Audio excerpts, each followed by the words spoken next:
Yes, we should be live. Paul's going to talk for a little bit while I get the camera set up in the background. Okay, I just need to get it lined up then. Hi, I'm Paul. We're streaming Modern from Card Market tonight. Eric's setting up the camera right now. So, getting everything set up should start in a few minutes. Anyone here yet?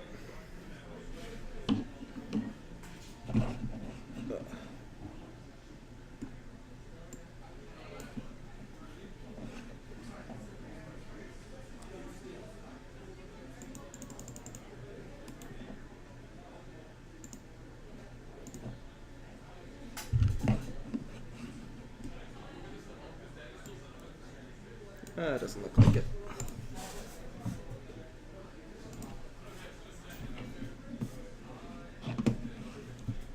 Let's get everything set up.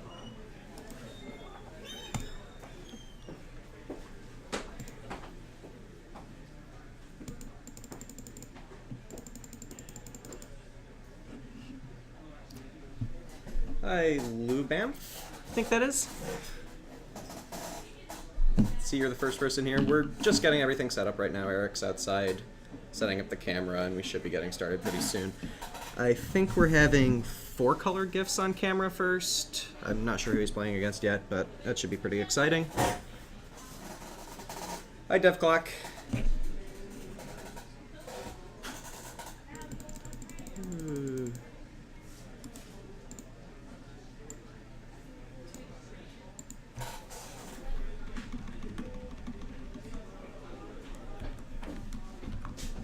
People on saying... Yeah, a couple people are here. Alright, hey guys, sorry, we're trying to make sure everything is set up correctly. I need to move the camera out more. We're running a little bit behind schedule. Mark's not here today. Hi, CPT.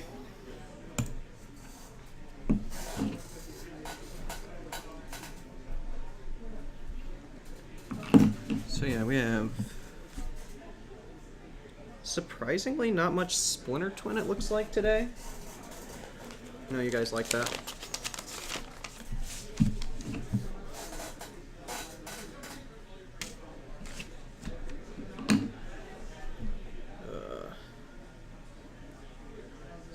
Eric messed everything up.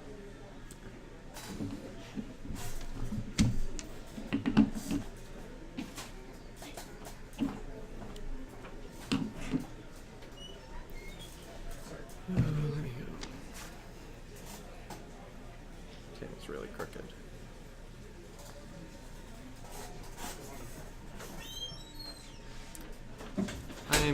That table's really crooked. I'm gonna go fix it. Is it really crooked? Yeah, it's way off to the side. So you need to move the camera over. Here, I got it. Okay. Because I need to get it focused on the entire play area. Yeah. And we're gonna pray there's no glare.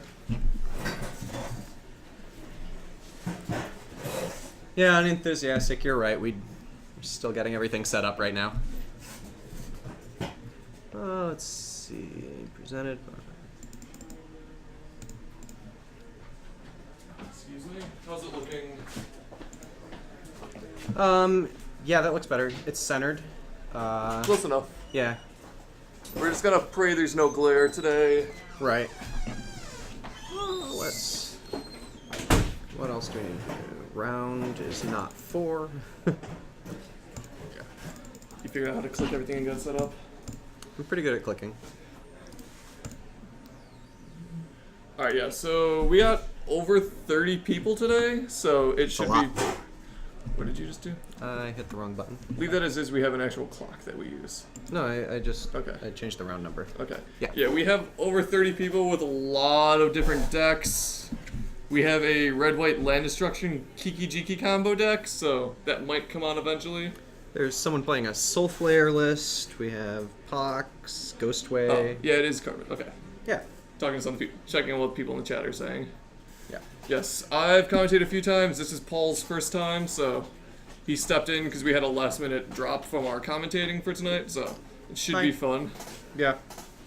So we're kind of joining a little bit last minute, but the first deck we're going to have up for you guys, I don't know what side he's going to be on, but we're going to have 4-color gifts versus something that we don't know yet. I haven't done pairings yet. They are going to be starting soon. Also, hello, War Hero. So we should have all this starting up. Everything should be getting in motion soon. We're running a little bit behind schedule in the store in general because the amount of people we have.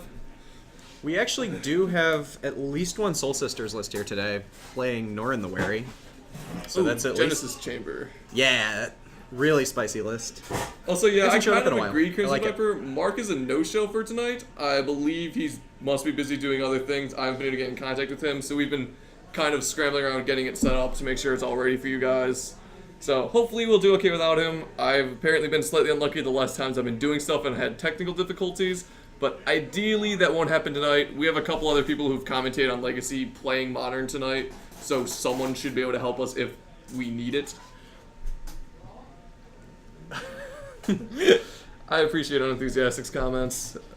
Not needing more Mark. We should be okay. He tends to always do Monday. So if you guys want to see more Mark, make sure you tune in every Monday for Legacy. We will also be streaming Legacy tomorrow.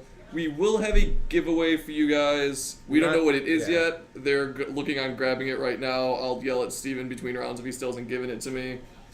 But yeah, so we are streaming Modern out of Card Market. We should be starting soon. I think we've just had some last minute people trickle in. I think they're just waiting on a few people to get in and do the pairings. Yeah. Also, after that, we'll start pretty soon. I think we decided it was Captain QC. He normally is in on Wednesdays before we start. Well, we've had a couple fun names. Okay, in my defense, it's not me breaking the equipment. We have had someone bumping into it before. Also, oh come on, is the raffle actually open? Thank you, Lou Bam, because that should not be open right now. It's not time to enter. Because apparently the raffle is open and it shouldn't be. Which happens. But yeah, so we're just waiting for everything to start. Okay, so you play Shenanigans in Modern. You normally play Splinter Twin, but... I play Splinter Twin when I'm trying to win a tournament, but usually I'm not trying to win a tournament. So I was going to show up with 4-color control today, before Eric asked me to talk with the list from SCG, I forget, with it looks like they might be setting up out there. You keep... Yeah. Oh, did we... It doesn't look too bad. Nice. Oh, you sweet. can show that off. We're gonna have raffle this later on. Are they setting our up giveaway? Yeah, they're seating and stuff right now. This sweet giveaway. It's a Russian Ravnica Overgrown Tomb. Will be. It's all me. Yeah, it's at least in some part you. I want to pick something sweet. Yeah, no, this is pretty sweet. Something Yeah. playable. Like, can I enter this raffle? Like, I won't say. it's a really sweet raffle. Yeah. What is it? Yeah, we have a Russian Ravnica Overgrown Tomb. Oh. Yeah. Dark Ritual from this week. Oh, wait, what was it last week? It was Beta Dark Ritual? Yeah. Beta Dark Ritual? Yeah, I play more Overgrown Tombs than Dark Rituals, so unfortunately. I had to find something like modern playable. Right. I don't know, I traded my LEDs for a plane ticket, so. Well, there you go. Hopefully it was somewhere awesome. I mean, it was like Baltimore. But, so that should be sweet. We have... Is everybody in the raffle? Yeah, no, everybody is spamming !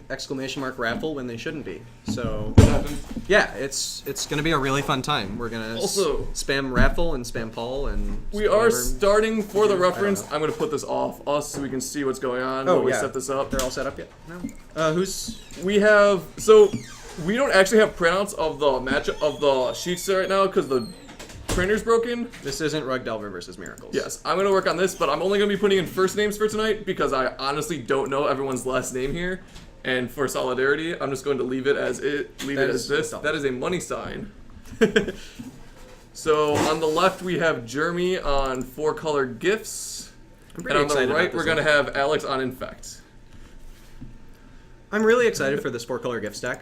It's a deck I've definitely dabbled with a few times, and it's pretty fun. I'm not sure how it'll fare against Infect, though. I believe it has a very hard, large possibility of keeling over and dying. My guess is we're not going to see as much sweet, awesome. Well, no, because Lingering Souls is really good versus Infect. Oh, has he played? How many Lingering Souls? If he's in 4-color, I'm assuming he's running 3 or 4. Okay, yeah. I'm not sure. I'd hope at least 3 or 4. If he has 4 and he can play one on turn 3 every game, then we might see some pretty fun matchups. I don't know. In fact, doesn't always work either. It's definitely a deck with a failure rate. Yeah, Infect can brick, it can mulligan into Oblivion, but so can 4C Gift, so we'll have to see. If he can keep creature removal up going, because Abrupt Decay is pretty good versus Infect.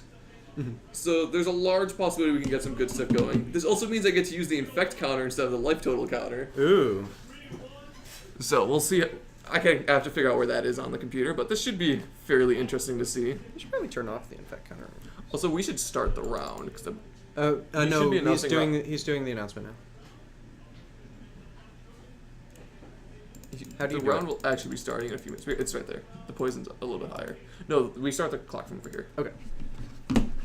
No, I know where poison is. I believe they just started the round. Yeah, he just said you may begin. I believe. Where's the clock at? It's not this one right now. Here we go. Starting. We're like 30 seconds behind schedule on the clock. It'll be okay. For all you clock watching fanatics out there. This is not Infect with Berserk. This is actually Infect with 100% modern legal cards. Yeah, I was gonna say, I don't believe Berserk is legal in Modern, unfortunately. Otherwise, I would be definitely playing Berserk. Berserk is printed in Alpha, Beta, Unlimited, and I think Modern doesn't go back quite enough to get to Unlimited. Oh, I suck at typing in card names. Wait, what? This is not a Modern legal card either, in fact. Gifts Ungiven / is not either. Alright, Gifts Ungiven. This is the card that 4C Gifts is named after, so we'll get to see what kind of shenanigans he has. Looks like Jeremy... Oh, we're going to see his hand. That's nice. Pro. Inquisition, Thragtusk, Path to Exile. Chromopath, 3 lands. So that's pretty good, and that drops Alex down 2 life. Right. Path to Exile and Inquisition definitely really good versus Infect. Other one. Yes.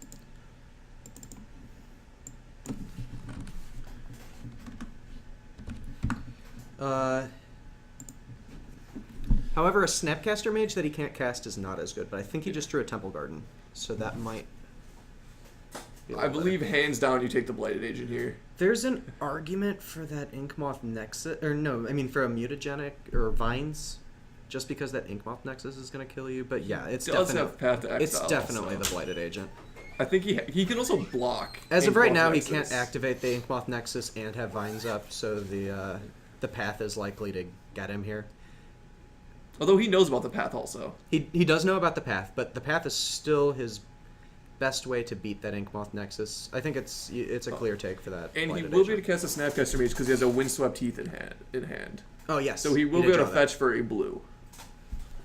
But let's see what he takes. Really, Vines or I think it's the Blighted Blighted Agent are Agent. fine, here. but I think he's going to wind up with the Blighted Agent. The Infect deck has far more pump spells and protection spells than it does creatures. You have one answer for his one creature. You can flash back the Inquisition to hit that Vines before you path the Inkmoth. It seems like a pretty clear take for this Blighted Agent. Yeah, looks like Alex is just cracking while they're waiting, so that'll put him down one more life. I'm assuming that's a tap reading pool, yeah. Yeah. What he's going to fetch there doesn't matter what his play is. If Alex rips another Blighted Agent, then taking it with Inquisition is going to look bad, but basically any other draw you'd rather take the Blighted Agent. Did he take the Blighted Agent? He did take the Yeah, Blighted Agent. okay.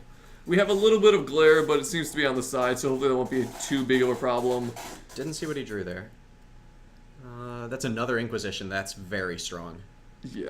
He's going to be able to Get rid of the strip away the Vines. Vines of Astwood and fetch for a tap blue source. Or he might leave it up to get the planes, because he Well, might just want to path the Inkmoth. I'm if sure he has doesn't- a Hallowed Fountain, and his life total's Ooh. almost never relevant. He also has the protection. Ooh, So. he picked up an Apostle's Blessing. So do you take the Vines here or the Apostle's Blessing? I think you take... Vines. Ooh, that's tricky, actually. I was guessing Vines because it has Pump. Yeah, but if Alex draws another Inkmoth Nexus, then the fact that you can play Apostle's Blessing for colorless is relevant. I'm not sure how relevant, but...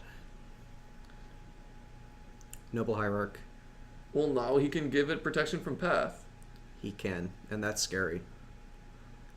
However, this turn I believe Jeremy is going to be flashing back Inquisition to Kozilek, so it's That's very fair. unlikely to be relevant. This is probably a Hallowed Fountain. He's 18. Yep, that would make sense. We'll see if he actually... Being able to Inquisition of Kozilek on your first 3 turns against Infect is very, very strong. Yeah, I definitely agree with that.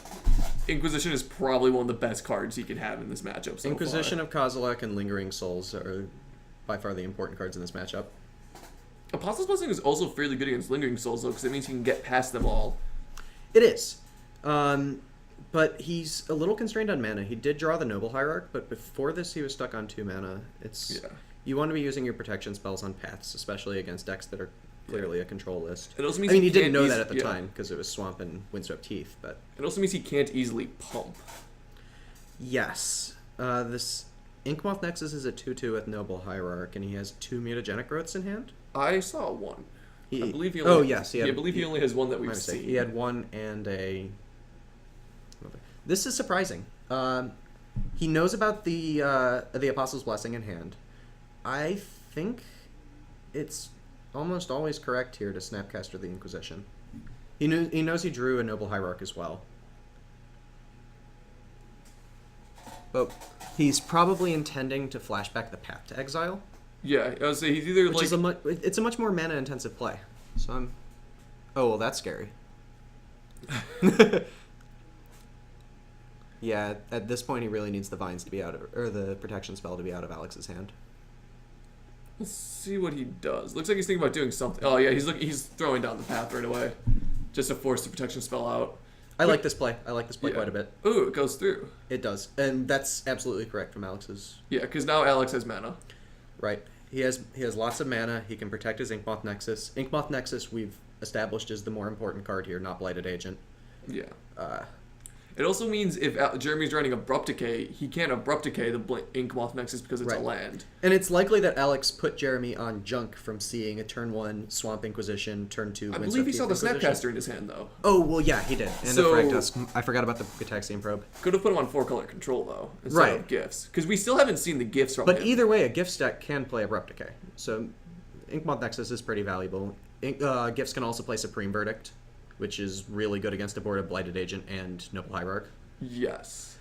I don't... Okay, now he's Snapcasting the Inquisition. I guess it makes sure he's not dead. At this point... Well, is he trying to race? Yeah, it looks like he just pulled the pump spell out of his hand. To make it so Inkmoth is just a 2/2. Well... I don't see him racing here. There's Did he draw 2 Lingering in Souls? fact. Yeah. Let's go. Poison counter. Jeremy needs to rip a Wasteland for the win, apparently. Poison is not equal to 20. Yeah. His life total might be a little bit off. I don't think it is. I think he's been playing No, everything he's tapped. cracked 1 fetch. He's played 2 tapped dual Yeah, so I think we're lands. doing pretty good with life total. He may have... Did he play that Watery Grave this... No, he played Snapcaster Inquisition and a Watery Grave tapped. Yeah, so he's... I'm also a little bit impressed that he's conserving his life total. That's something a lot of people don't do versus Infect, and it can be dangerous. There is I've a seen Noble Hierarch in play. Yeah, I've seen a lot of people not conserve their life total and then just get destroyed by a Noble Hierarch that's pumped. It was a little more scary back when Infect was playing Rancor, because Rancor on a Noble Hierarch We was gotta a flip off very life total legit... because that was 2 damage with the Snapcaster. Yes.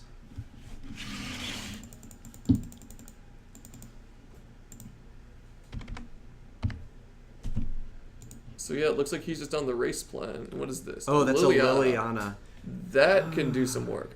Does he make him... Nope, he's making him sack the Noble Hierarch. Yeah, he's... Really slow down Inkmoth. It's Liliana. He's going after the pump spells yet again. So we know Alex has the 1 protection spell. And is that the only card in his hand, or does he have 2 cards? He has 2 cards. So it's a protection spell and something we and Jeremy do not know about. So that's 3 cards in hand after the draw. One of them looks like a basic forest. And the other's a Glistener Elf. Killing the takes- Liliana. Interesting. He has the basic forest and the Glistener Elf as protection from Liliana's plus ability. And Liliana can't downtick to kill the Inkmoth Nexus. And there's the 2 damage. But if he upticks it, though, he just has to keep attacking it to prevent that. And there's Thragtusk to really start the race. That's a pretty reasonable clock, I would think. Yes. And that was after Alex took 2 more damage from Snapcaster Mage, so he should be at 13. No. I don't think so. He just swung with Snapcaster Mage to deal 2 more. He's definitely at 13. I think that was I think that I already did this one. I'm not sure. We can change it. Because he shocked himself and then took 2 damage twice. He didn't shock himself. No, he did. Oh, no, he fetched. I don't know. No. No, I think it's been 3 attacks at this point. I'm surprised the Glistener Elf didn't come into play last turn. It's clearly a race situation, and blocking a Snapcaster Mage affects the clock. Yeah. He might have been trying to hide it, like, have more protection, because if he played There was a Liliana in play, to be fair, yes. Yeah. But the Liliana died that turn. Or even after that, though, like, if he played Glistener Elf, he would have a lot less protection open, and he might be just kind of like sandbagging protection then. No, he had a basic forest. He could play the. Oh, okay. He could play the Glistener Elf and still have. His hand was Glistener Elf, basic forest, and Apostle's Blessing. There's a thought, so he's looking like it's gonna. He might just cast the Apostle's Blessing to save his Glistener Elf. He has another card, but because he can give it pro green just so he can free block the Glistener Elf, but it's gonna depend on what the other card is. Right. It looks like that's what he's debating on. Does he want to pump his Glistener Elf as a threat? This Thoughtseize is likely going to put the game away for Jeremy. And he is going to do that, I think. We'll see what he plays. He's basically just saying, oh, mutagenic growth. He's mutagenic growth. So he's saying if you swing with your Thragtusk, it's going to die.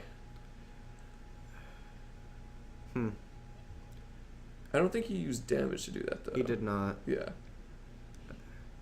He paid green mana off of his breeding pool. Yeah. So now he's on top deck mode, and I don't know. Do you just go for the 5 to get the Glistener Elf off the table? Yes, absolutely. Yeah, I definitely think he just swings with both and see what he. Although if he blocks a Snapcaster, even if he blocks a Snapcaster Mage, I'm still okay with that. I don't know what Jeremy's remaining card is. You're definitely attacking with a Thragtusk here. I'm not sure about the Snapcaster Mage. Yeah, well, if he blocks a Snapcaster Mage, you put in 5 damage and you get him below 10. I think.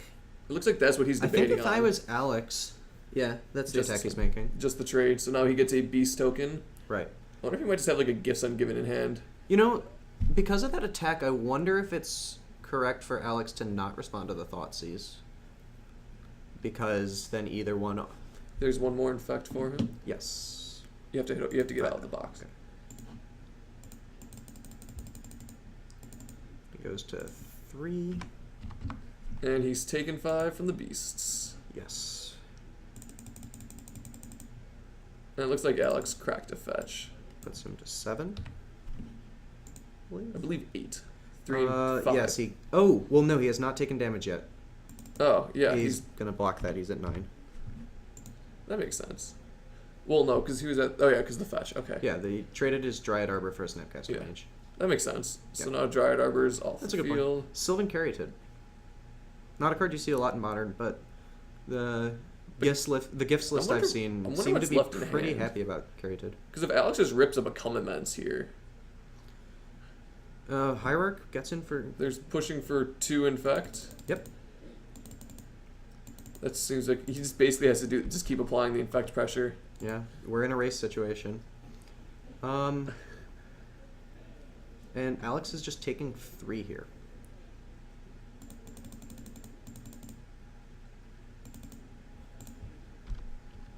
And there's the Lingering Souls. Yeah. And is that an instant That's all. flashback? Yep. He's flashing it back. I think this game's over. We'll see. Very likely. He He has to needs- block with at least one guy.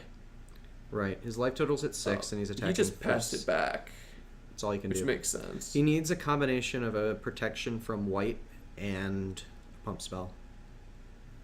Yeah, because he needs to be able to push in a lot of damage. Right. If he can draw Vines of Vastwood and the protection, that would do it. Yeah. Although we don't know the last 2 cards in Jeremy's hand either. Right. Well, assuming that they're blanks, he can win the game with that out. Of course, they're likely not blanks. I wonder if one's a Wrath. Wrath is a blank. One of them is a basic forest. I can't see the other. He might just be sandbagging 2 lands to keep Alex from trying to go No, for it. one of them definitely has text.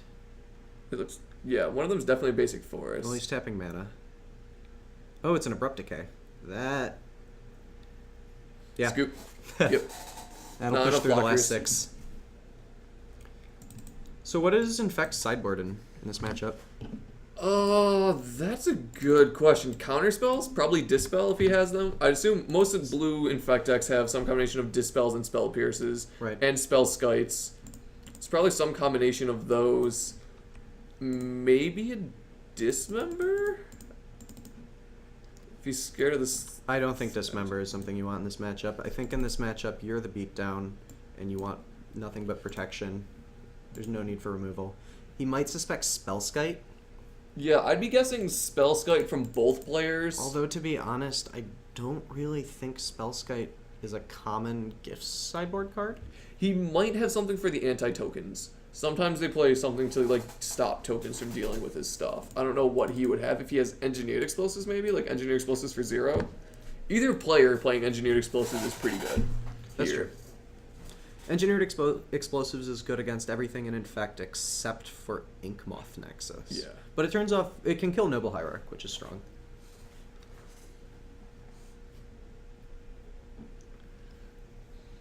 So we'll have to see. Yeah, it does look like he's going to be bringing in some number of spells. Probably also maybe discard if he is splashing black. I don't know if we saw any black from him, but he might be playing some black for Inquisition and Thought Seizes. We didn't see any black cards, and the stock list is blue-green, so I think it's safe to assume that there's not any discard coming in. Yeah. Usually if you're playing black, you're also playing Plague Stinger. Yeah, he also just might not have seen them, but yeah, we're pretty sure he's just on blue-green. Right. What does it look like he's pulling out? Well, if you're Jeremy, you definitely bring out most of your counter magic. If he has Dispels, that's still good, but the rest of it's bad. He might have Lightning remands. Helix seems very underwhelming, as does Grave Titan, but he probably needs that just for a Gifts kill. It looks like he just bored out Sylvan Caryatid. And, okay, the remands are definitely coming out. Yeah, all 4 remands are definite out because I'm those. not sure how I... Oh, Okay. Grave Titan going down. How do you feel about boarding out Sylvan Caryatid in this matchup? I think Well, it's, just one of them. Or no, he's boarding he's out boarding out all of them. I think he's just putting in more efficient removal. He's putting in Path. Probably that Spellskite. Maybe Wrath. a Wrath. He's probably boarding in more Wraths, and then Sylvan Caryatid's terrible if you're going to be Wrathing it away. I don't think Wraths are better than Sylvan Caryatid in this matchup. But I don't know. If you have enough low-cost removal, Wraths are fine compared to the I don't know. We'll have to see how Well, it plays out. Right. Also, if he has Elish Norn, though, that's pretty good, too. Elish Norn is... That's Elish game, Norn, right? basically, if he can unbarrel rights his Elish Norn, that's game right there. Well, Sylvan Caryatid enables his best Elish Norn draws, right? Yeah, but Elish Norn is hard to cast in this matchup because you basically have to cast it through your opponent not doing anything for a Well, turn. there is this nice card called Gifts Ungiven that lets you play it on turn 4 if you have a Sylvan Caryatid. Yeah. We'll see. Maybe he boarded out all of his Lingering Souls and Infect's just going to get a free roll. So because Chad is talking about this a little bit while they're shuffling, do you have any specs for what might be reprinted in Zendikar besides hopefully fetch lands? I'm hearing some goblins. Yeah, it looks like they're mentioning some Goblin Guide, some burn stuff. Also, yes, Agent 8521, this is modern. It is our modern stream from MTG Card Market.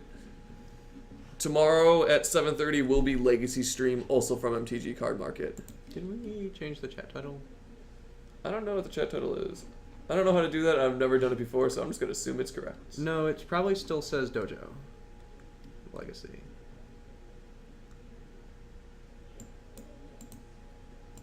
Scroll up. Here, let me see it. Event log. Where? Oh, here. Yeah, okay. No, we have it right. No, yeah, it's correct. It's modern modern live at MTG Card Market, so we switched that over. Nice. And MooBot's our little guide that will randomly be poking up stuff.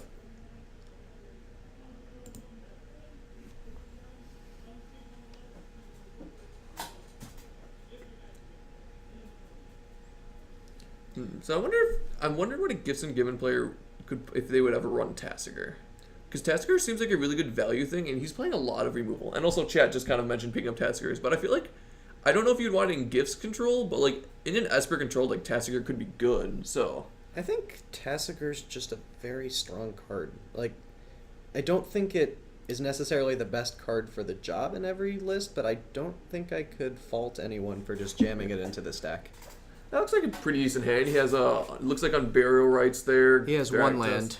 One land. Never That's mind. not a keeper. Oh, no, he has two. He has a He has Godless two Shrine and a lands? Temple Garden with an Abrupt Decay, Gifts. And a slaughter pact. The Unburial Rights does nothing. No, I think that's a little too borderline. He kept Oh, it. but Oh, he he has a kept- spell skite too. It looks like. Oh, does he? It looks like spell. It's something shiny. I think is a spell skite, and spell Right. skite just makes you. Is that? I can't. That read is a this. Pendlehaven. Oh. Yeah. Pendlehaven. Oh, and there's his own Spellskite. And another Hierarch. We might see some Spellskite beats if that Inkmoth Nexus dies somehow. That would be exciting. Or they can play the Who's Willing to Take More Life from their spell skite game. Oh, that's my favorite game. Although that's going to be a 3/3 Inkmoth Nexus with double exalted when it swings. So that's pretty brutal. Yeah. We're either seeing a Thoughtseize or... Oh, also really quick to someone in chat, Lou Bamf, both of them, both Dojo and Card Market are accessible by CTA. Me and Paul both go to Northwestern in Evanston. I will be there next year. He'll be graduating. So it's easy to get to a lot of stores from it. When you get there, just look for a Facebook group relating to Magic in Chicago, and it'll be really easy to find out where it is. We are right off the Belmont stop on the CTA, so they're both really easy to get And to. Dojo's just off of Bryn Mawr. And there's also the other one that's hard to get Yeah, to. but there's plenty of stores you can go to. There are a few really easy ones to get to off the CTA. And there's Animating the Inkmoth and Swinging for 3 Infect. Yeah. And he's activating his Pendlehaven, so that's 4 Infect, actually. Assuming he remembered. Yeah, he...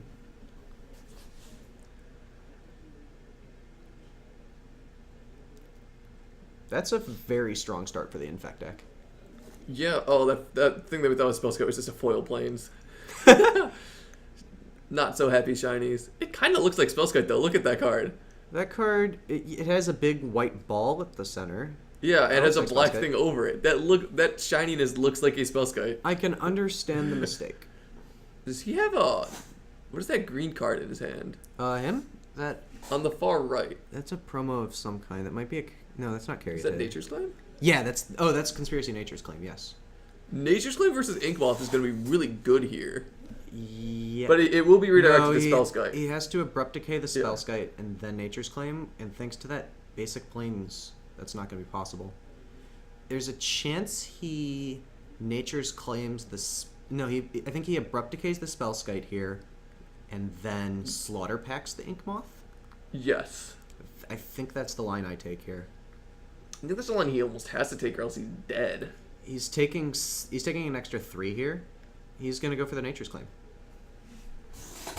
Oh, he might Slaughter Pact it afterwards. Yeah, but this is the line that... Yep, so that kills But that. if he has and protection... Alex gains 4 life then. Correct. That's going to be... It loses fairly hard to protection, though. But it knocks down the mana. Like, either... If he's... Oh, yeah, I guess Abrupt... Like, between the two, like, Abrupt Decaying it isn't as good. Right. Yep, and there's killing that, so let's... Hopefully he remembers to pay for it. And he's going to fetch. What if he just gets Dryad over here and tries to beat... That sounds like a really good... Oh, but that's a Blighted Agent. What did he fetch for? Let's see. He played another Misty Rainforest, though. Fetching for the breeding pool. I believe he had to shock himself to do Yes, that. he did. It's okay. He shocked himself to 21. He's very far ahead in this matchup. Yeah, life gain from that artifact killer is pretty good. The Slaughter Pact payment is a little bit rough right now. Assuming that Jeremy is allowed to untap, he has an Abrupt Decay. But if Alex is playing this entire game with no protection, then he can win? Not sure. He's swinging for 4. Yeah. He puts him to 8, so it does not look like his opponent. That is an Inkmoth Nexus, though. That's scary. And every threat is lethal. Because Alex he can doesn't need the exalted triggers. He can swing with both and then pump the Pendlehaven, Yeah. whichever one doesn't get removal spelled. Yeah, I think Jeremy just got stuck on lands, unfortunately. Yeah. This is why I wasn't excited about keeping his hand. It did have a lot of removal. And it looks like going on...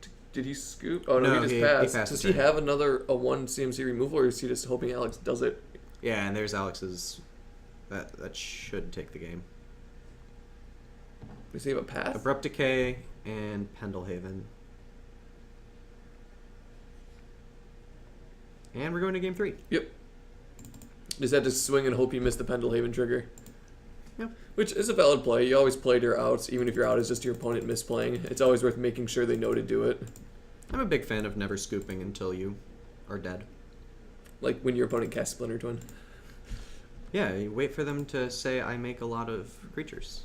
Well, so we got to see both decks do what they're supposed to so far. We got to see the 4C gifts control the hand pretty well and control the board, and now we saw Infect coming back with just the explosiveness of like, oh, hey, I have 2 Noble Hierarchs, so I'm swinging with a 3/3 Infect. You have a 4-turn clock. A lot of people really undervalue just how strong Noble Hierarch is in the Infect deck, but it's really one of the more powerful cards in that deck.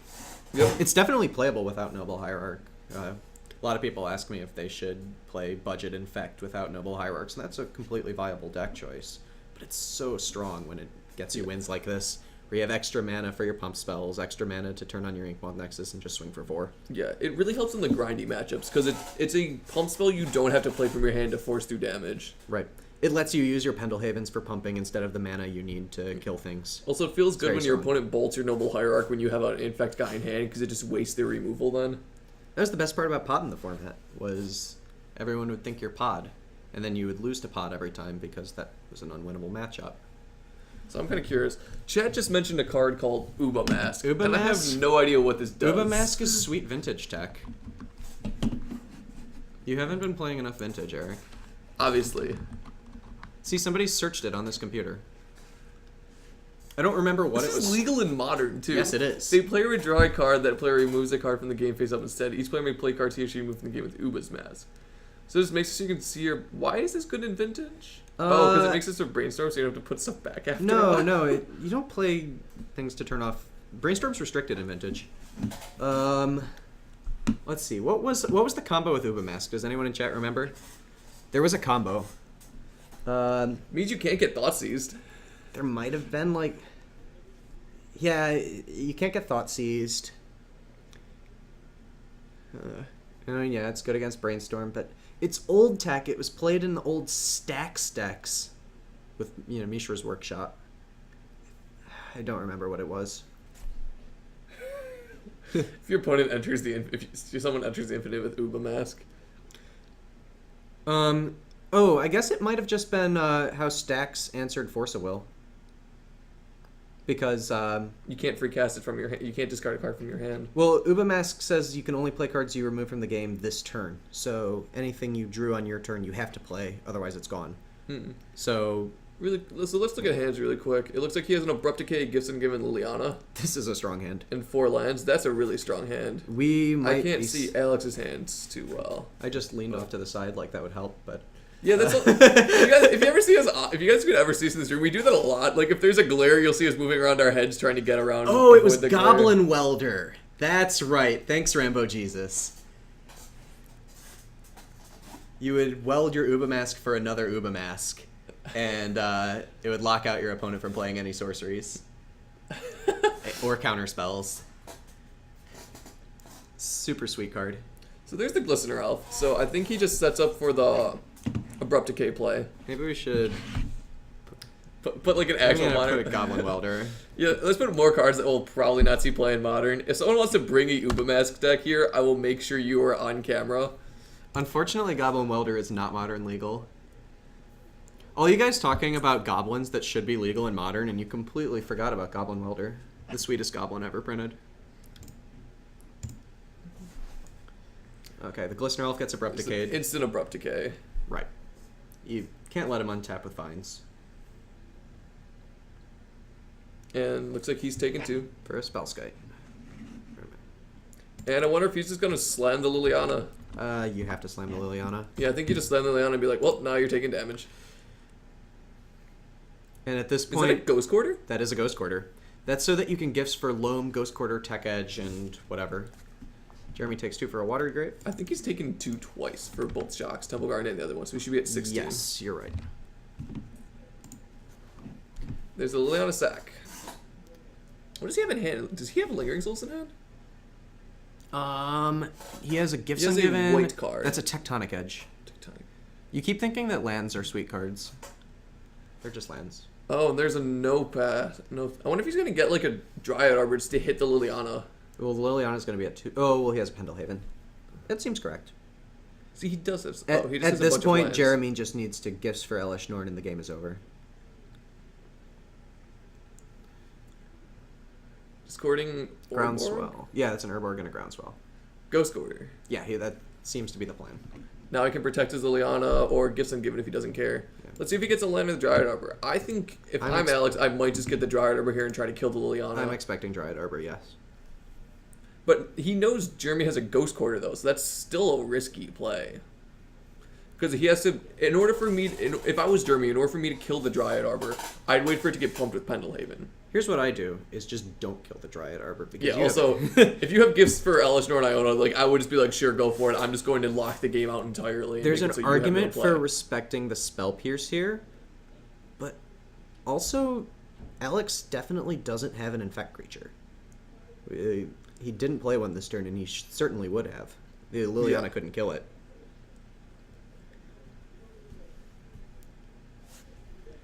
So Crimson Viper just asked us if Goblin Welder would be broken in Modern, right after we explained its interaction with Uba Mask. Oh, yep, he's just letting it hit. Yep. It's So we're going to see the gifts I'm given. right. If Alex has a Spell Pierce, it's happening right now. Otherwise, Jeremy, Does I it think, has look an like he Inquisition. does? I don't see one. It looks like Might of Old Krosa, Vines, Apostle's Blessing, and something? I don't know. Yeah, Gifts Yeah. is going to be for Elish Norn. You just play, yep, there's the Elish Norn. We're going to see an Unburial Rites next. Yep, Ready there. for fireworks? And now he just plays a land, Inquisition, and then casts the Unburial Rites. I think he has an Inquisition. Either way, like, if this didn't get Spell Pierce, the game's over. You always Spell Pierce the Gifts. Yeah. So we'll see what happens here. Oh, there's definitely Land Inquisition right there. Yeah.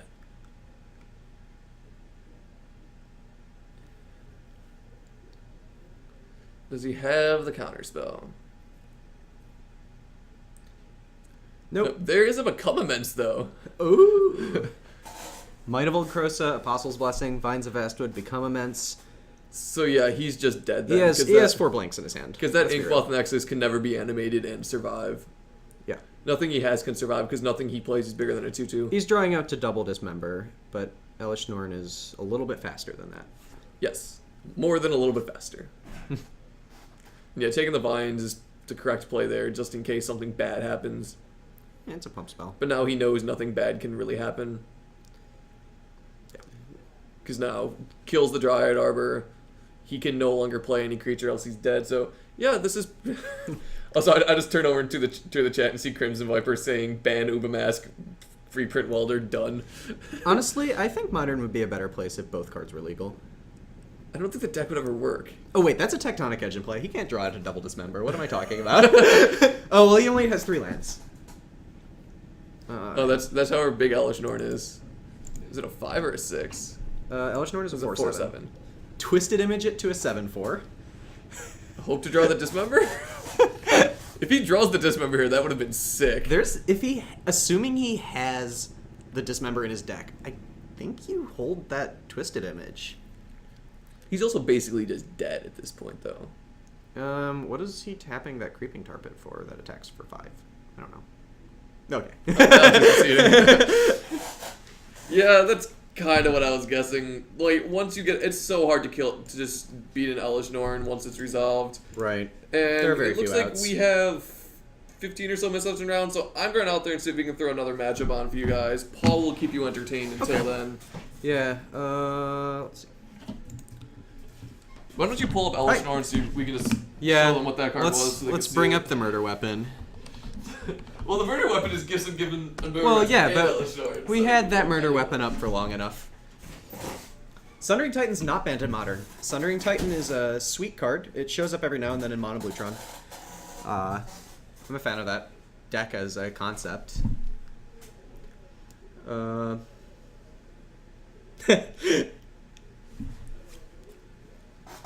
Berserk is unfortunately not Modern legal either. So Eric's looking for a new match, and I know someone was complaining about Soul Sisters earlier, but that does take a long time. It can go to time. Maybe that's going... I don't know. Just gonna flash this nice giveaway we have again. That's probably happening, I don't know, in a few rounds. We'll see. It's Russian Overgrown Tomb. I don't think we saw any of those this round.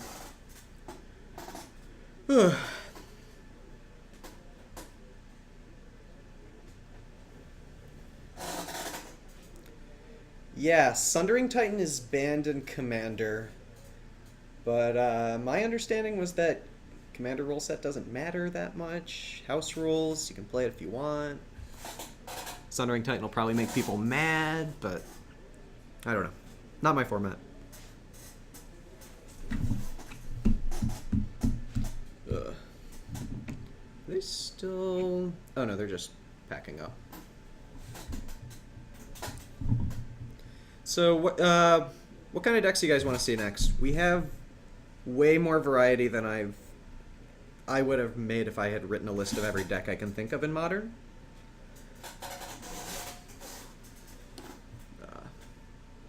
Grixis Delver is fairly popular. We have Red-White Land Destruction with Kiki Jiki in it. I don't know.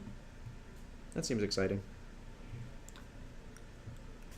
Justifier, I don't think we have any Tezzeret today, sorry. I know there's someone who regularly plays Tezzeret, but either he's not here today or he didn't show up with Tezzeret. We don't have any Living End either. Everyone's running through some game injuries, so we just gotta figure out what we want for camera next match, and we can chill and talk for a little bit.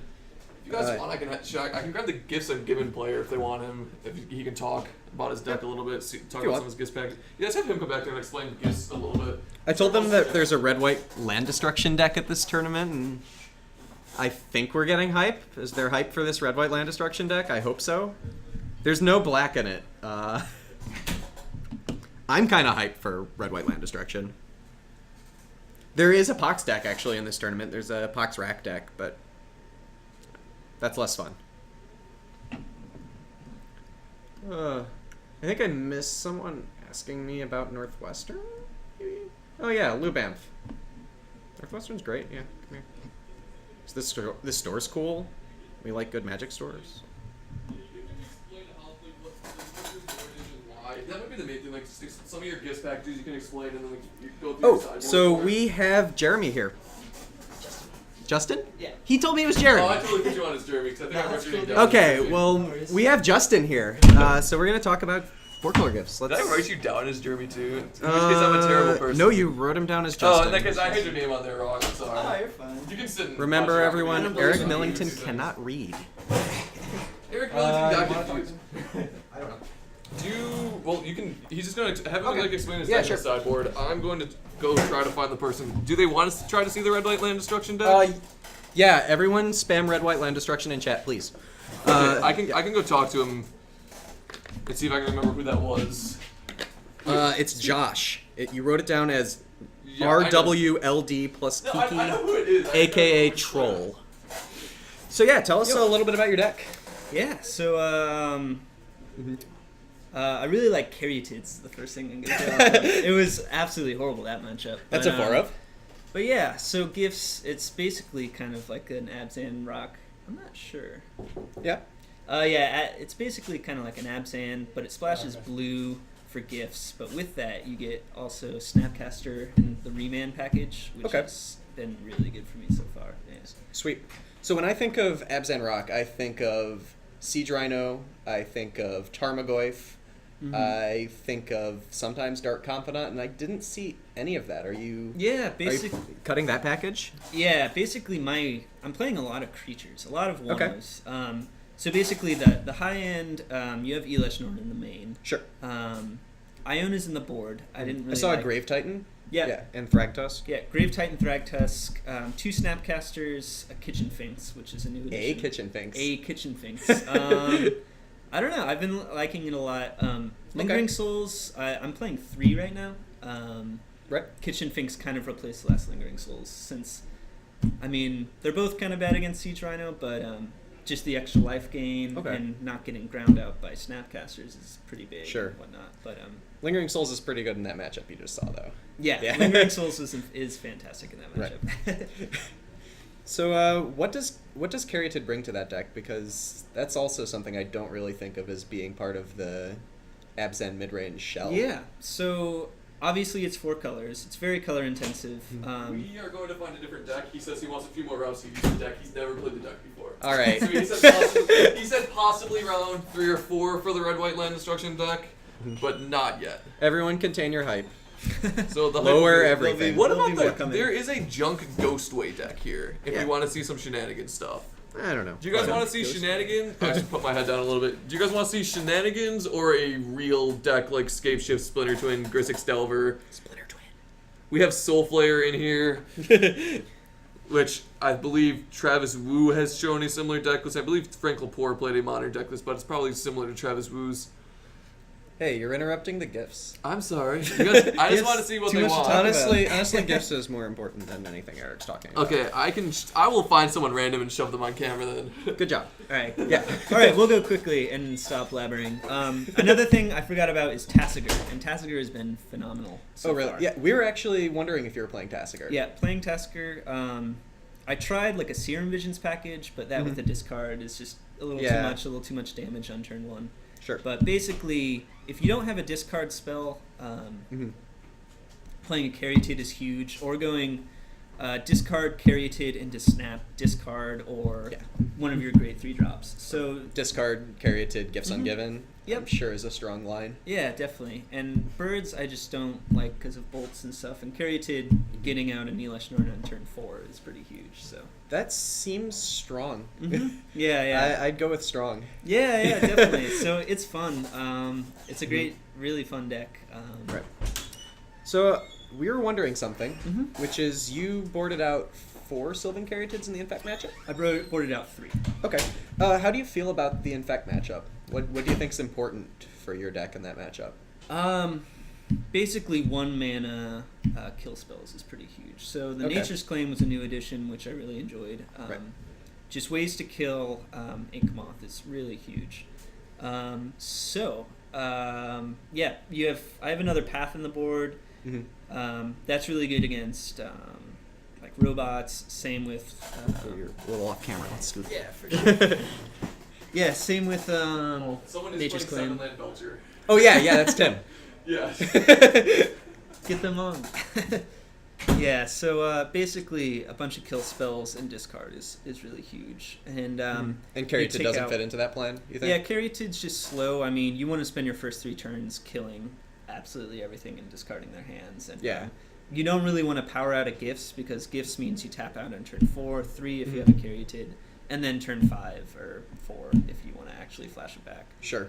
But yeah, so I even boarded out a gifts in that matchup, going down to 3, just because it's that's if you reasonable. draw 2 in your opening hand against that deck, it's really I think bad. clunky 4-drops are probably what Probably you're a trying good to thing avoid. to avoid. Yeah. But yeah, I boarded in a couple sweepers because they're also good against hierarchs as well and spell skites. So I was wondering about that because it seems like Inkmoth Nexus is the biggest problem for your deck. Inkmoth Nexus is really bad. Sweepers Dark don't- Blast came in. Dark Blast is phenomenal. Dark Blast is sweet. It's so good. But basically, Anything with Dredge written on it has to be good, right? yeah, basically I cut all of the high end. So I cut all the creatures. I cut Grave Titan, all the life gain stuff. I might have kept in a Tassiger in that last game just to have a clock if I don't draw. Yeah, gifts. that costs 1. Costs 1. So That's not high end. That's 1. yeah. Yeah. Okay. So yeah, the deck's really fun. I cut some of the fat of the whole discard package. The discard with the land recursion. I'm blanking on both of those cards' names. Raven's Crime Thank you. and Life from Life the and Loam. the Loam. Yeah, I cut. I've Crime and played my Loam. fair share of gifts. I used to have that in the board, but I just thought Tassiger is really good against the decks that's really good against. Remand is really good. I know I saw a video on, LSV posted like a 4-color gifts, and he was playing Mana Leak. I've tried that a little bit, but I hate that card. yeah, I love Remand more. It's really good. You don't really have a lot of dig in this deck besides gifts, but Sure. you're usually most of the time getting 2 cards, but a lot of times getting a full package. Sweet. And another thing I like about this deck is if you have 5 mana in gifts, which often happens with Caryatids, you you can get like Thragtusk, Grave Titan, Tassiger, Burial Rites, and then you just get or Lingering Souls. You have a lot of versatility to just get a bunch of good cards and then cast them the next turn. And then one day they'll reprint Cabal Therapy, and you can throw that in. with Yeah, your you can Lingering go Souls crazy. pile. Yeah. I played in States last weekend, and I actually hard casted an Iona too. So Caryatids are good. Caryatids are fun cards. That's sweet. Against Twin too. So Right. But yeah, it's a fun deck. Really fun. Yeah. Well, sweet. Well, thanks for coming by and explaining this. Thanks We're for throwing Zach fun under the deck. bus. What? We're throwing Zach under the bus. Zach, the one playing Zach. Quote unquote Grisix. I enjoy being Yeah. the bus. He has a brew, but he won he got there versus junk. So apparently it's playable enough. Yeah. You're sure there's like everybody's in game 3? We have nothing. Yeah, I looked. Everyone was in game 3 or already done. So we just gotta kill a few minutes. Yeah. I got me some soda. Comrades Squawks. I don't know. Suggesting highlight reel replays. I don't know that we have a way. I can talk to Mark we have archive about footage. it. We have archive footage. That's actually a really good idea. Yeah, we can definitely talk to Mark about that. He'd have to somehow set that up because I don't understand Twitch well enough to do that, but he definitely could. Well, it's just OBS. Yeah. You throw up a video. Throw up YouTube on it. You don't even need YouTube. I don't know. You can put something up there. Yeah, we can talk to him. You can Normally we import don't video. have downtime. This is actually like the longest downtime I've had the Yeah. commentating. Because like normally we can get a match, but we got like really weird between round times. Right. But we just hit the perfect time where there was no one to get back here. Also, So I think SCG it's shows fun. the same match over and over, which is, I mean, it's fine. Yeah. It helps. It fills dead air. We could do some highlights from that last one of just ripping the Elish Norn. Yeah, I mean, we could show the board. It's empty. That's super helpful. We could have someone go play some awful format. There was people playing standard out there. Speaking of awful formats. Yeah, tell the standard. We can go tell the standard people. Sorry, play these the camera. people from. Also, Oh, we we missed have- a few of these. Sorry Yeah. about that. Turn 2, Didn't notice Zubera, these. Everyone Loves Colin, Soy327, and Nut Collector. Thank you all for the follows, and sorry we missed those. Yeah, Very, very sorry we were so slow in seeing those. it's probably my fault. Yeah, we'll just blame Paul Probably. for now. Blame the new guy, even though it's probably more my fault, because My I fault. should be the one to look at Sorry. that. I think it was while you were gone. Oh, Yeah. okay, I should know to check. It doesn't matter. Thank Maybe you while I guys was for doing this following. deck here. As a reminder, we're going to be doing this at the end of the stream, raffling off this. I don't know what, is this Russian? Yeah, That's a Russian Ravnica Overgrown Tomb. Russian Ravnica Overgrown Tomb. Really We're going sweet. to raffle that off at the end of the round. End of the stream, basically. And in order to get it, you have to be following us, so more reason to follow. Yep. Professor Top Hat says commentators are monsters. Yep, it happens. It's true. We are monsters. Sorry. It's okay. We should have a next We round can't up, and we're going to change. be putting up... So there's some other fun decks down, though. Yep. There's Burn. Blue White Tron, who has Seymour Gusson given. Oh, if Blue White Tron... There was someone out there playing Mono Blue Tron, but I don't think he's actually playing it in the tournament. Otherwise, we could have a Blue Tron mirror, which is really fun. There's a... I don't know that I agree with that statement, Paul. It's really fun. There's also a Spell Stutter sprite list. That's Also, really fun. Thank you, Sketchy Sam, for the follow. Oh, sweet. Yeah, for all of you guys who are just joining, we're streaming Modern from MTG Card Market. We just finished up with a 4C Gifts match versus Infect, which 4C Gifts picked up the win in 3. Elish Norn kind of hoses Infect, unfortunately. Yep. For the Infect player. I'll just leave the match wrap right up there. But we have some pretty interesting decks, at least. Yeah. We're There's just at waiting for the least next round to start. 2 or 3 black-white tokens. One player's on Esper Mentor. That's a deck I've been keeping my eye on. Esper Mentor seems like it might be a real thing in this format. Like, Yeah. very competitive. We can see how he's doing. If he's doing fairly well, we can try putting him on camera Yeah. for round 3. 'Cause Well, I'd I be asked him interested. beforehand because I said it looked beautiful, and he said this is a pile. But it might be sweet. I think it sounds sweet. We can check his record. If he's doing well, that means his pile is doing. Is a good pile. Yeah. There's like some Esper Mentor lists floating around in a lot of different formats. I don't know if Mentor's just better than Pyromancer in Modern. It's definitely better in Vintage. Well, yes, in Vintage, that's because you're playing 0 mana artifacts and stuff like that. I Gush. don't know. Let's see what chat thinks. What do you guys think compared to Monastery Mentor and Young Pyromancer? Let's throw Mentor up on the picture right here, just so we can get the full text. How do you spell Monastery Mentor? Mon-A, M-O-N-A. Here we go. I just suck at spelling. Whee! It's true. So it's between Monastery Mentor and Pyromancer. Monastery Mentor costs 1 more, and white instead of red, has 1 more toughness, because he can't get gut shot killed, and is prowess trigger instead of instant or sorceries. So it can save itself from pyroclasm. Yes. Also, thank you, Spin Famous, for following. So it's the question of not only like which is better, because like in a vacuum, Monastery Mentor looks better than Young Pyromancer, but in the decks that run Young Pyromancer, you really can't just throw in Monastery Mentor in, because it means you need, like in Delver decks, it means you need to be running more land. Mm-hmm. But I wonder if like, you couldn't get like a decent American deck, like an American mid-range deck, like a Geist of St. Traft deck, where you're playing a lot of instants and sorceries anyways, and just play Monastery Mentor for extra value. Well, it's also interesting, Young Pyromancer hasn't really seen play since Treasure Cruise got banned. Yeah. It pops up every now and then. There's a few supporters of the Blue-Red Delver deck. There were supporters of the Blue-Red Delver deck before Treasure Cruise was printed, but I believe really, of note, I think Caleb Durwald is one of the more known supporters of the Delver deck. Well, I think he won a PTQ with it before Treasure Cruise was printed. So, Yes. But other than a few pockets, Pyromancer's kind of fallen off the map. But Mentor has potential. I don't think there's quite a format-breaking shell for it just yet, but we'll see. Yeah. It could definitely... I think if you were playing a control deck, like Crimson Viper just mentioned, like, you get a lot more value out of it. Right. The way I Because see prowess. it, Mentor's either like a Geist of St. Traft kind of card, where if it resolves, if it goes uncontested, you're probably going to win the game. But, I mean, Geist isn't well-positioned now either. Young Pyromancer gets spell snared. I don't know. Yeah, it does dodge Spell Snare, but it does not dodge Abrupt Decay. It's true. And the other thing is, though, when you're playing white, it competes with Geist of St. Traft, which is a very relevant thing. I think Geist of St. Traft's not very good right now.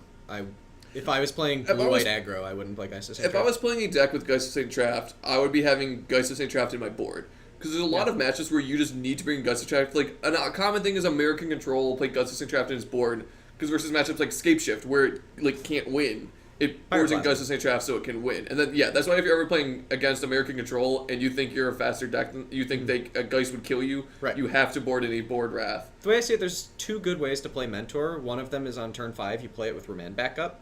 And the other one is you just jam it on turn 3 and hope you win. Because if you untap with Monastery Mentor, your odds of winning the game just skyrocket, right? Yeah. Whereas, that's the problem with Geist of St. Traft, is if you slam it on turn 3, they could just have a Tarmogoyf and you can't attack through it. Yeah, there is the very real problem of Monastery Mentor. Like, if you tap, you really don't want to be tapping on turn 3 in Modern.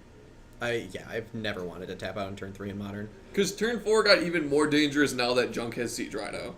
Because you just slam Siege Rhino, and then, yeah, it's not necessarily gaming right there, but Siege Rhino is so hard to deal with for blue and white decks. Like, yeah, you can path it, which, like, they get an extra land and you still got drained for 3, which obviously, if you need to path it, it needs to die. Good point about Liliana. Mentor's really strong against Liliana. Yes. Same reason Young Pyromancer took Liliana out of the format. That's why it needs to make a comeback. Yeah, also Liliana's definitely making a comeback because Junk is making a comeback.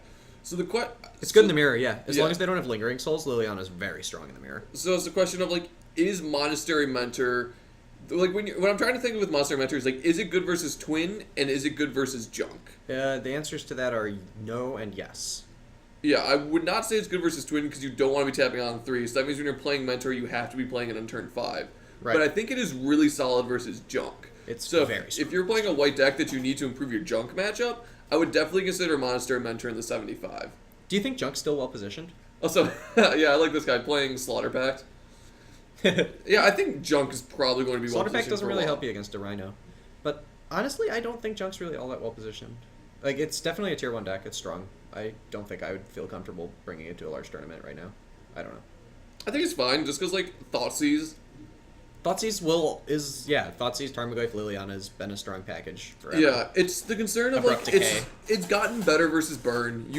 I would now start playing Finks in my main. Oh, are they playing Finks main? Normally, yeah. You've been having to shift towards playing more life gain than just the Siege Rhinos because there's so much more Feed burn. the Clans in the sideboard. Yeah, right. Feed the Clans is a fun card. Right. If Burn wasn't so big, I'd feel a lot more comfortable playing Jund or Jund. I sometimes just call Junk Jund because they're the same thing. If you think Twin's gonna be big, like, yeah, then you want to play an Abrupt Decay deck. Sure. Yeah. Thoughtseize deck, more likely. I also would not be... Yeah, if you think Twin's going to be huge in your meta, I would not try playing any deck with Monster and Mentor.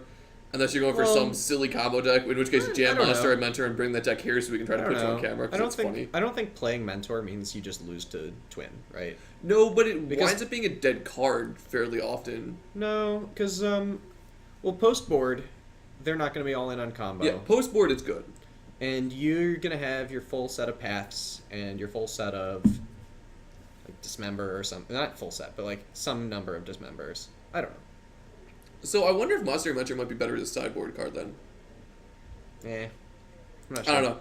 I haven't done enough testing with it. White tends not to be my color in Modern unless I'm playing Shenanigans in white. It's been a long time since I played a Path to Exile, but I sleeved some up for today. I miss playing White in Modern. Demir Overlord has a comment here that Jund is not the same as Junk.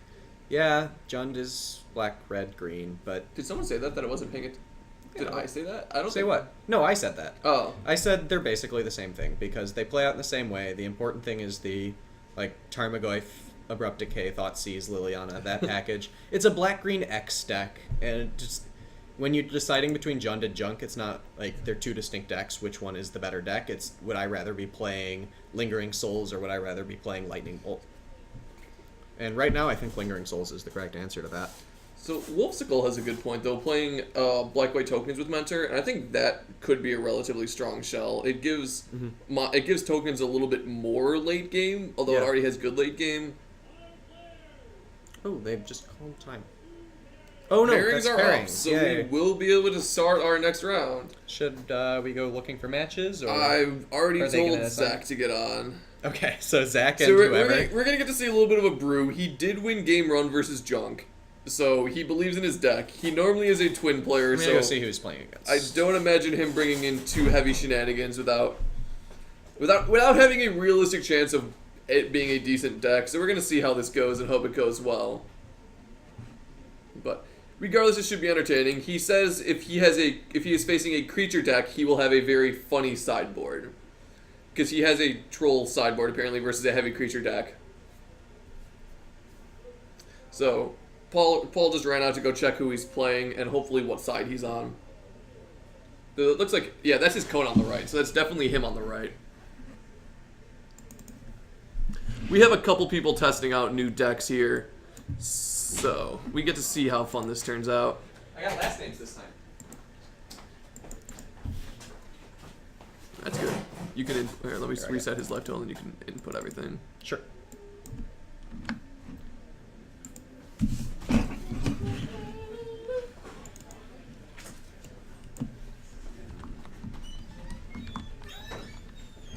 What is Mike?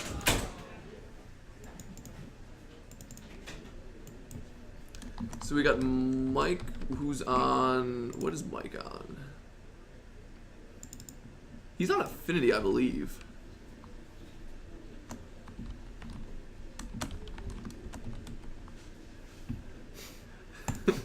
Yep, he is definitely on Affinity. So Affinity? Zach did say he wanted to face off against a creature deck, so let's see if this is the style of creature deck he wants to face.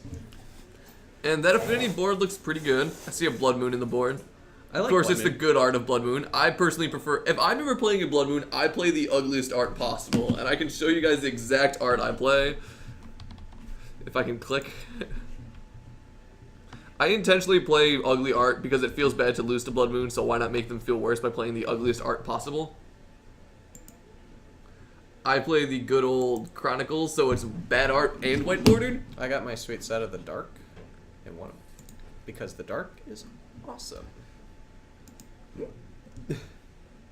Either way, let's. I don't know. I'm gonna put an Arcbound Ravager up here. Archbound Ravager is one of our searches. The good art.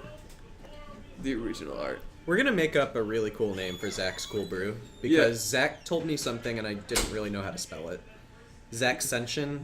Oh yeah, he told me Zaxension also. All I know is that I asked him what he was playing. He borrowed an Electrolyze from me, And then I asked him what he was playing, and he flashed me 4 Pyromancer Ascension and 4 Inquisition at Kozilek. Speaking of good new art. Are you really putting up Dark Confidant? Not truthfully, but yes, I'm showing it, but I love people just bashing the new art of this card. The new art? No, this art is great. It has You it has go a from weird fat Bob guy. to Skrillex. I don't know what this thing in the back of this art is. What do you think that is? Or is that Pontiff? No. Oh wait, is it? No, he's supposed to be Dimir, right? Is he? It's probably a Dimir card then. I don't know. No, he's because yeah, this guy has clothes. This thing is just like a head. Yeah. Oh, let's start this. It looks like, yep, it sounded like you just started. Yep. Can you close the door all the way, please? Oh yeah, sure. Thank you. I don't know. I don't know why this Dark Confidant's even on the screen. I had it centered. Yeah, well, I think I moved it. I don't know. Oh, Captain QC says he hates the original art. A lot of people do. Oh yeah, Dimmer Overlord says the common thing where the background is just Jabba the Hutt. Also, Yeah. he's totally wearing clothes. You can see some pants on him. Yeah, he has pants, but he's just face and pants. There's nothing else. He doesn't have anything else. You don't need it. Zach's starting on a watery grave. I'm kind of excited to see what Zach's doing. Is he going to the famous 15? He's going to 17 right now. He might be doing a Thoughtseize. Go down to the standard, just 15. Hope your opponent's not burned. Yeah, you know, correct fetch, take 2. I'm Zach Witten. See lots of lava spikes. Oh, he has the Inquisition of Kozilek in his hand. Oh, starting off with the Seer Visions. Okay. So he looks like a Grissix control deck right now. He kept a mountain on top and bottom. That's something that wasn't a land. Yeah, that's a Snapcaster Mage. Electrolyze, Terminate, Dismember. So he looks like a Grissix control deck. So this could He be has- pretty cool versus Affinity. He has 2 different arts of Terminate in his hand. One of those is probably the one he borrowed from you. No, he didn't borrow Terminate from me. Oh, I knew he had to borrow Terminate, so he probably just couldn't get all the same arts. Yeah, I'm sure. Oh, Gibazum agrees that it's something Orzavi. Dark Confidant's Dimmer. It's greatness at any cost. That's what it means, right? That was also Orzhov, though. I don't know. Dimir Secrecy. Orzhov is like the political stuff. You definitely take the Ravager here. Oh, hey, look. There's 1 relevant card in Michael's hand. And now there's not. Galvanic Blast is relevant-ish. Zach Witten's playing Zach's Cool Brew. And Galvanic Blasting a Snapcaster Mage is not really where the Affinity deck wants to be. So we know he's at least like a Grissix is control deck. Yeah. I wonder if he's like a He's probably playing Tassiger. Oh, he might be playing the Grissix Delve, a version of the Grissix Delve deck. What? I don't know, because he's playing enough spells to sideboard into Pyromancer Ascension. That's all he told me.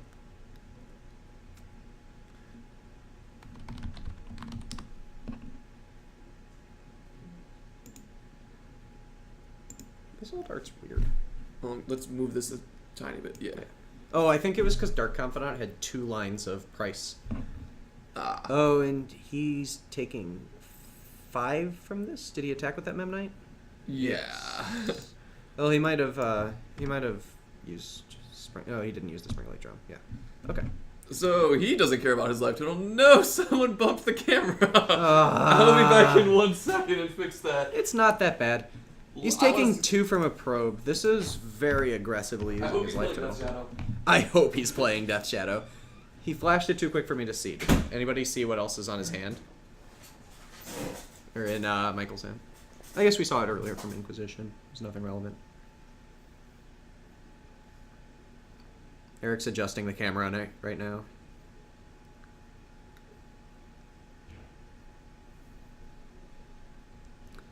Zach in serious danger of being beaten down by a Memnite, I think? Better? Yeah, that looks good.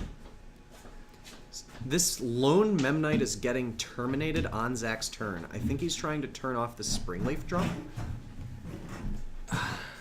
Either that or keep his life total in the double digits. He also might just be hoping Mike's hand just isn't.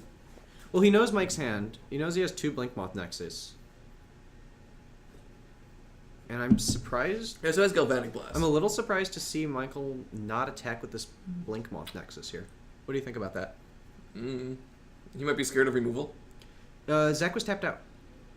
Zach tapped out to main phase a Terminate on that Mem Knight. Well, that's a dead Blink Moth Nexus. And now he's attacking. Looks like he's going to 9. Probably getting an island. If he's a Shockland here, I'm going to be mad if he's not playing Death's Shadow. Oh, I'm gonna laugh.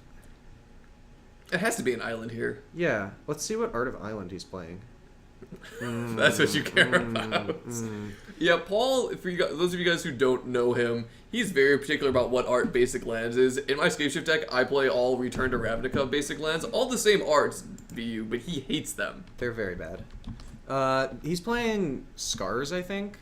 Are these Scars? At least he's playing the same set. Mike's going to 19 here. I don't know, but you just killed our card view. Jeez, I just scrolled down, okay?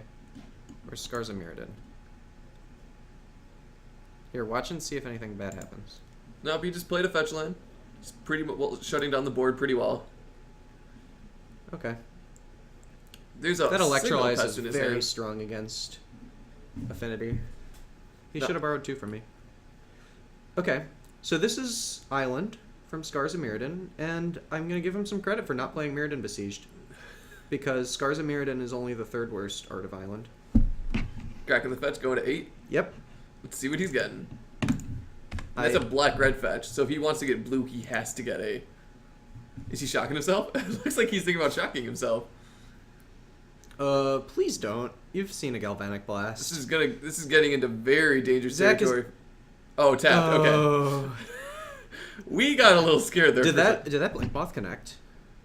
This is a little scary if it did. Yeah, it looks like it's connected for 1 damage. I think it may have, yeah.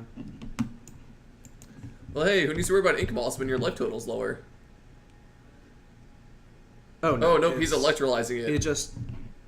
Oh, he's just thinning his deck a little. He didn't want to draw that one. He's probably only playing 1 Blood Grip. Yeah, and he drew a land anyways. Yeah. And That there's... Signal Pest is actually not a threat right now. Yeah. Makes the Ink Moth a little bit bigger, but that doesn't matter to him. Yeah. He already killed 1 Ink Moth Nexus. So if he shocks himself and gets really ballsy against his Galvanic Blast, he can have Electrolyze up. He has a basic island in his hand. And this... Oh, what set is that? Really quick, thank you, Miles224, for following.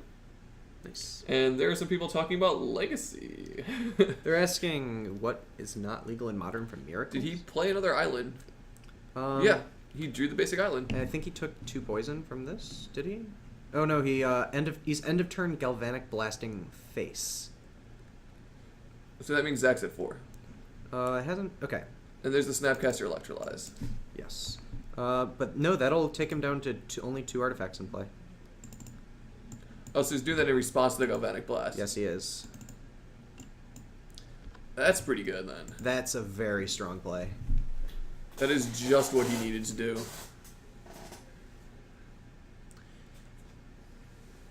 Do you just get in there with the Ink Moth? That's all you have, yeah, right?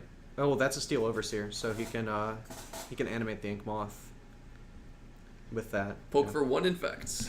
That's probably gonna be fine. Yeah, I don't think Zach's concerned about infect when he's at 6 life right now.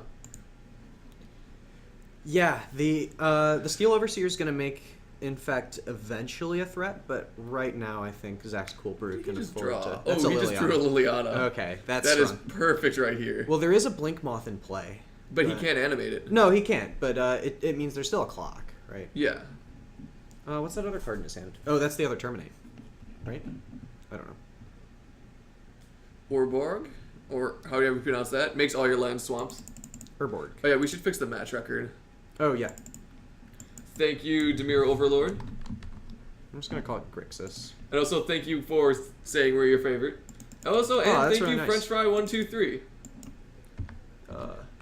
Oh, for French Fry Followed. Cool. They're in round 2 also. It says time left in round 1. Yep. We're getting there. And yep, did Leona make him sack the Overseer, so now he just has to worry about killing the Blinkmoth Nexus. And because of the fact that we see oh, did you also do the 2 damage from Snapcaster Mage attack? I'm getting there. We have a lot of things. Yeah, we have a few updates, so 156. This is not a green-white devotion mirror. Do we know? Are these players 1-0? yes, because Zach won, so they should both be 1-0. Okay. Let's do this first. Let's see what's happening. And there's the Terminate. That's the Terminate. The terminate with the better art. Someone in the chat disagreed with me. He didn't animate in response to Liliana because he was tapped out. He had no mana up to be able to animate to not sack his Steel He had a Overseer. Springleaf Drum, but his Steel Overseer was tapped. Yeah. He's going to 14. Poke it for 2. Is there an argument for blocking with an Inkmoth Nexus? Yes, but it's... Don't know that it's a good one. I think... Well, I guess he has 2. I don't know. That's a Welding Jar. Welding Jar's surprisingly strong right now. I don't think it can outrace the Snapcaster. No, I think now he blocks and uses his Welding Jar. No, I think you need the Welding Jar to race, because if you draw another land, he can attack with double Inkmoth Nexus. Did you race his infected against you? Yeah. Motaro, thanks for following. What's... I believe there's a question about why he didn't animate. So he had already tapped his Steel Overseer, so he didn't have any creatures untapped or any mana untapped because of that. So he was not able to animate any of his Nexuses. He used Overseer for, I want to say, a Galvanic Blast? Yes, Yes. It was in response to that. I don't remember why he used it. I think he might have been an Upkeep Blast. Oh no, he animated a land, that's right. Liliana's ticking up, probably discarding. Is that an Inquisition? Nope, it doesn't look like he wants to. If He's considering it. If he has discard in hand, you'd do it. That looks like an Inquisition he's discarding.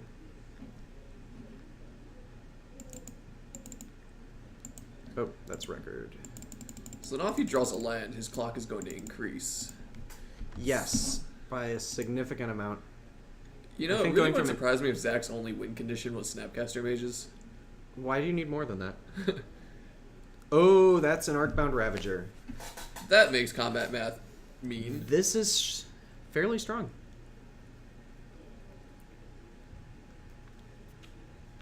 And you can animate the Inkmoth Nexus as well. Yep, looks like he's going to take a poison there. We should put the life total and poison closer. I don't know. Nah, he's at 36 life. No, I mean in the sources window. He sacked us. Oh, he's moving the 2 counters right now and taking an extra 2 poison. I like that. Do you like that line? I like that line. I think that's pretty good. Because your He just needs to race. your Ravagers just gets sacked to Liliana and he has a Welding Jar. There's the bolt. I would have actually... I don't know if it was not more correct to make it 1 higher, though. Just because now it is bolt range. Honestly, I would have sacked that extra Springleaf Drum as well. Yeah, I think you want to get it out of range of bolt, because now it has the power of bolt does kill it, so Zach can just bolt it. Right. It's also a 3-turn clock instead of a 2-turn clock. Yeah. As if he was at 6 poison and I had a 4 power poison creature.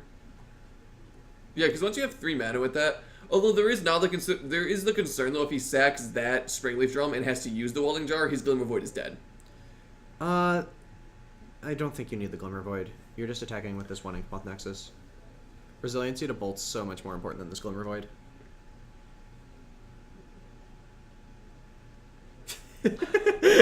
Okay, I'm going to read this aloud so anyone watching the stream that's not paying attention to chat. Commander Skrox says, in before return to Phyrexia gives us Soul Loyal Grandmaster, your instant sorceries have effect. If that ever becomes a card, I am playing Burn with that hands down just to see it happens. So I think the Inkmoth got bolted and the Welding Jar was sacked. However, Zach is not taking 3 poison.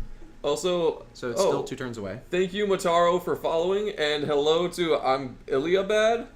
I played him. I don't know exactly who it was, but which remember wait. Deflecting Bomb's actually pretty solid in Burn. Yeah, someone I faced last weekend. Because Infect is just a race, and Fog is strong. It's also Fog really, plus 4 to you. you is can also fine. live the dream of like deflecting, palming, and Emrakul. I don't think you bring it in against any Emrakul deck. You bring it in versus Tron. It prevents Wormcoil Engine from gaining life. Yeah, I guess. And like, if you can ever live the That's dream fair. of deflecting, palming, or Emrakul, your tournament's just 1. Stuff is getting exiled. This might be a Tassiger. I'm guessing it's a Tassiger? Yeah. He could like be trolling and do dead drop. Dead Drop would be hilarious. Unfortunately, it doesn't do anything. Hey, he could just slam dig through time for the judge call. Yeah, I mean, this is Zach's Cool Brew. He can do whatever he wants.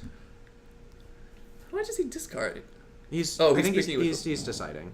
He just resolved his Serum Visions. I think he went top bottom. I don't know.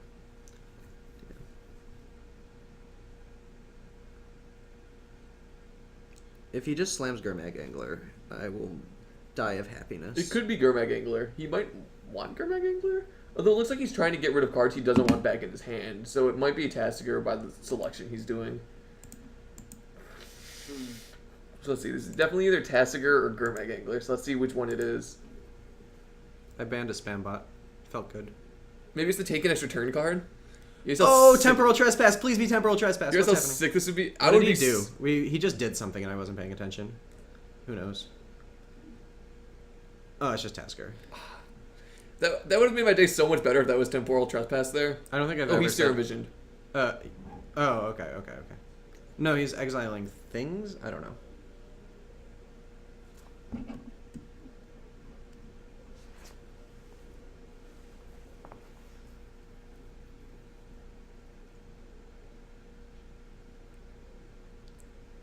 Let's see what's happening here. He's tapping 5. What is he doing? Oh, he's discarding Liliana first. Oh, I guess he's just gonna. Oh, that's Ooh. good. Well, no, he just held it in hand anyway. Yeah, because it it doesn't do died. anything against Liliana. Yeah, at this point, he's racing. He could sack the Inkmoth instead, but I don't know. He's So now he gets a card back. Probably that Stubborn Denial. Stubborn Denial does nothing. That's a pretty sweet card in the main deck. Could also be the other Tassiger. I think it's the Stubborn Denial. Oh, well, I mean, it could be the Tassiger. Because he can... Yeah. Tassiger does nothing. Never mind. Yeah. Well, now he can play Tassiger. He can play the second Tassiger after attacking and delve more stuff away that he doesn't want back in his hand. Yeah. So that is the one dangerous part about giving him Tassiger. Yeah, you can get rid of the Stubborn Denial. Because now he can get rid of the Stubborn Denial crap and make it so he only has bolts in hand. Because if you swing next turn and you have Snapcaster Tassiger for 6 damage, he just took 2 from that Snapcaster attack. Yes. So then he'll be at 2. You just play the second Tassiger, activate the ability, so then you have like Bolt and maybe 1 or 2 other cards. Right. So I think it is better to give Stubborn Denial there because Tassiger allows him to set up his graveyard so much better with Delve. Well, playing the Tassiger will put a Tassiger in your graveyard. But you can delve it. Oh no, yeah. Yeah. That's funny. So you'll have to activate it twice. What did he draw? He drew a Vault Scourge. Actually, oh wait, what's happening? Animate swing for 3. He's swinging for 3 down to 8 poison. That welding jar removing the Inkmoth from combat is very relevant. Yeah, because now Zach has to have a removal spell now. Yeah, he needs removal spell or he's dead. And he's fetching? Yep. Interesting. I guess land thinning? Yeah, I mean, that's what you have to do, right? Although, he can minus Liliana to get rid of this Volt Scourge. Yes. But he still has to kill the Inkmoth Nexus. The Inkmoth Nexus is the real problem. Yeah, or get a burn spell. Yeah, he needs a way to deal with Inkmoth Nexus. Yeah. And he should have more bolts, though. Like any Snapcaster Mage, Bolt, any Flyer. Yeah. Let's see. That doesn't... Come on. Let's see what he gets. He's gonna discard whatever it is. Probably. Oh no, he's sacking, of course. Oh, okay. Illibad faced me over the weekend. Yeah, he was the junk player I played round 1, where all I kept playing was. Oh, that's a Terminate. He drew a Terminate. He is live now. Yeah, this is a game.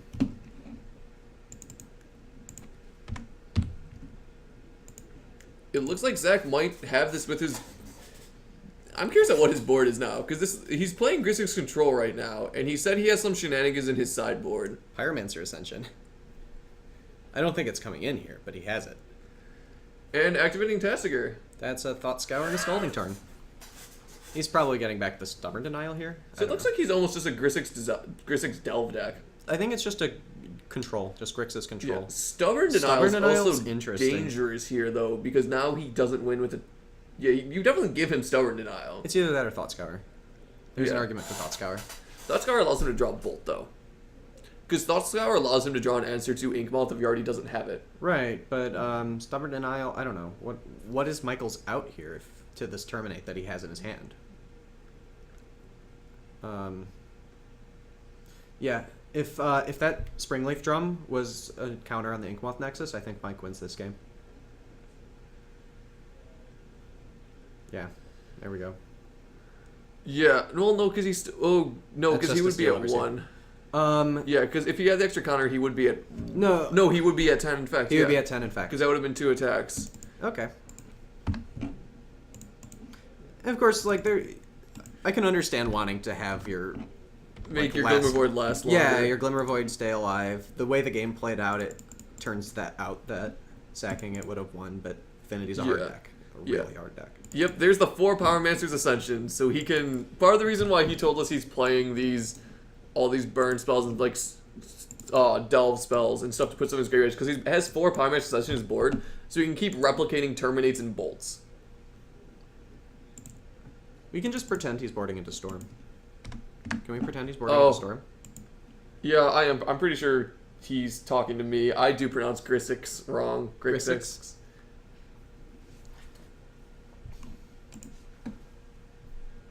I'm just terrible at saying it. Just like, I had a very fun stream where I couldn't pronounce... I still probably pronouncing it wrong. Tassiger? I just wasn't pronouncing his Are name you one correctly. of those Tseegers? Or... No, I just started calling him Banana Man because chat kept telling me I was calling it wrong. Because apparently it's pronounced like Massacre, but with a T. So Yes, it's Tassiger. Yeah, for some reason I wasn't pronouncing it What were you correctly. saying? So I don't know, probably Tassiger or something like that. Yeah, that's fine. However it was, I've corrected it since then, but the entire stream I just started referring to him as Banana Man because I couldn't enunciate it correctly. He's Lord of the Bananas. Yes, Captain QC does have a good point. He is boarding a lot of stuff. That's because he's boarding into a transformational sideboard. He is playing a transformational sideboard. He's turning from normal control deck into some weird brew that we like, but I don't know. I think it's like a burn almost. I don't know. Hopefully there's a time warp. I just want there to be a... Oh, you said to Seeger. Yeah, I remember when you were saying that. Oh. To Seeger. Good job, chat. Correctly shaming Eric. Yeah, I'm sure as you guys have watched the stream, you will realize I actually do appreciate being corrected and me mispronouncing stuff, because I know I definitely mispronounce a lot of Magic cards. You do. It's true. So I definitely don't mind being corrected at all. Grixis. Grixis. Grixis. I'm pretty sure I'm pronouncing Grixix instead. You say Grixix. Yeah, Grixix. I'm switching the S and the X, so it's Grixis. Grixis. Grixis. No, you just omit the X. You say like Grixis. Grisis or something. Grixis. Griskus or...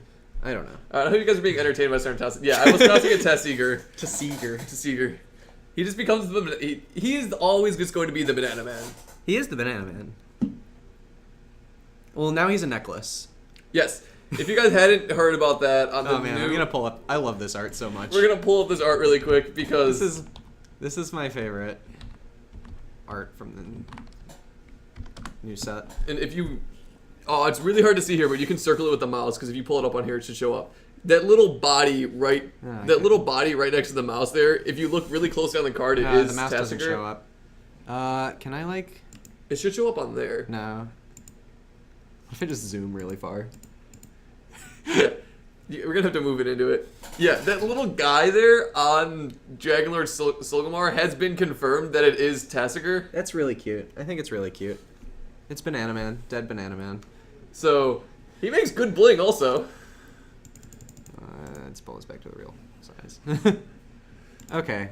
So yeah, apparently Tessiger makes good bling. I believe it has apostrophe S. Oh yeah?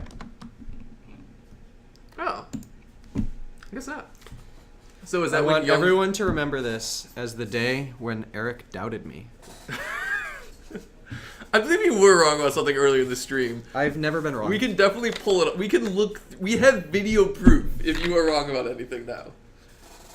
I've never been wrong. Let's change this match record. Yes. Oh, that's not it.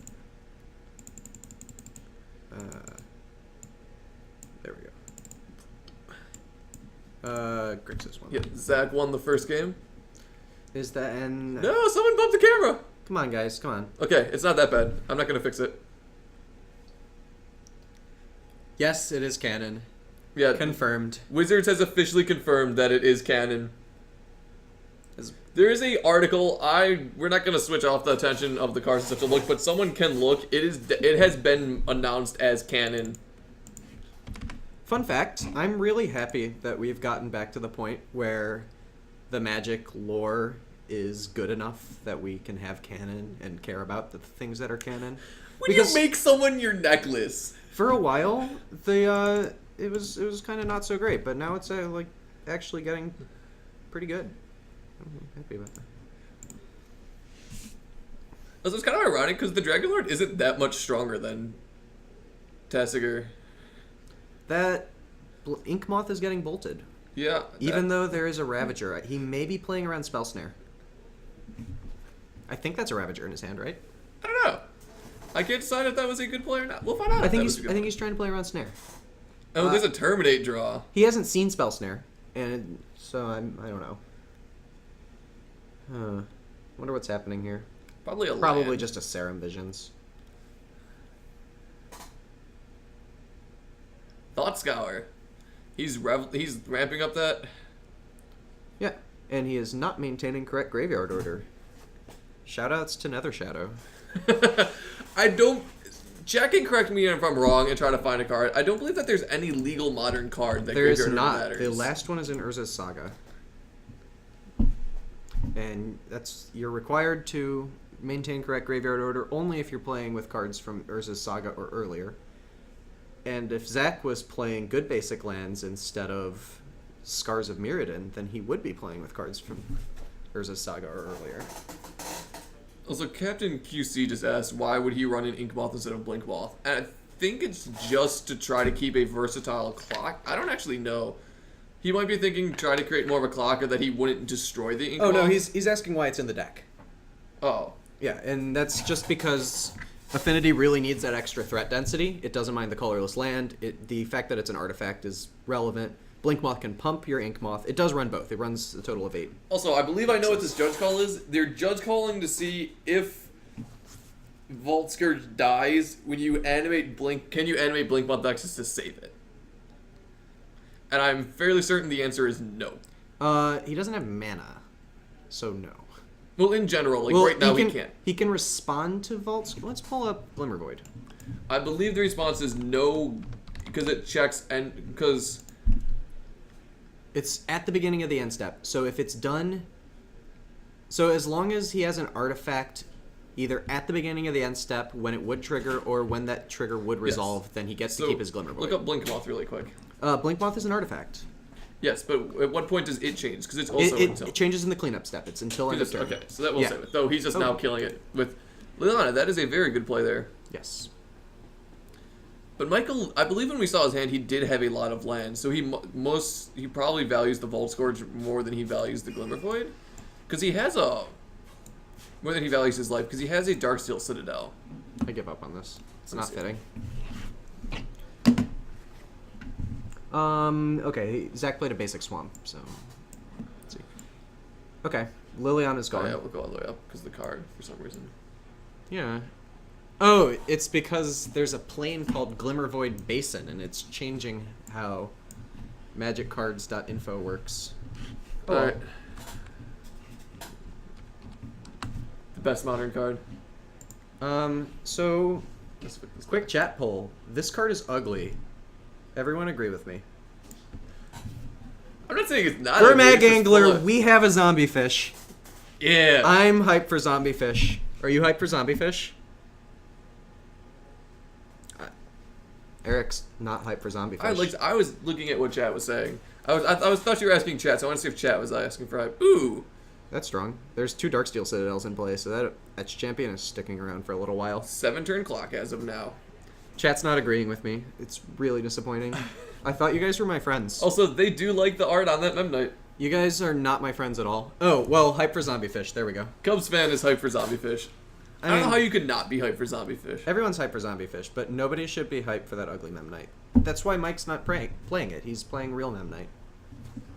Just play because it's full art. Chia Central, the best basic land is Mirage. For everything except for Forest. The best Forest is Ice Age. Odyssey lands, I agree. I really like Odyssey lands. I'm not as much of a fan of Unhinged. Unhinged is sort of middle of the pack for me. I don't like Unglued at all, but I'm okay with Unhinged. See, so what does he do? Because he needs to now find a way to get through this. Isochron Scepter! Oh! Hold on, I'm gonna close the door so we're not like yelling crap to Yeah. matches. No, everyone needs to hear that there's an Isochron Scepter in play right now. On screen. Dude, imagine how sick just putting a Helix on it. There's Glare. Oh, I think it's a Terminate. There's a Terminate on it. Probably a Terminate. There's not really a point to attacking with this Angler, but he's going to do it anyway. Yeah, that's gotta be Terminate. Yeah, I think that's a Terminate on it. Well, that makes Mike's life annoying. There's an Ornithopter. Ornithopter's cool, but it's not cool enough for me to take Isochron Scepter off the screen. I haven't played an Isochron Scepter in Modern since... When was the last time I played Isochron Scepter in Modern? Blue-White-Red Delver, when that was a Tier 1 deck with Step Links in it. That's when I played Isochron Scepter. Ooh, there's a Cranial Blading, though. Yeah, well, that's pretty good. I think that's good. How strong is that? 2, 3, 4, 5, 6, 7? Yeah, he's swinging for 7.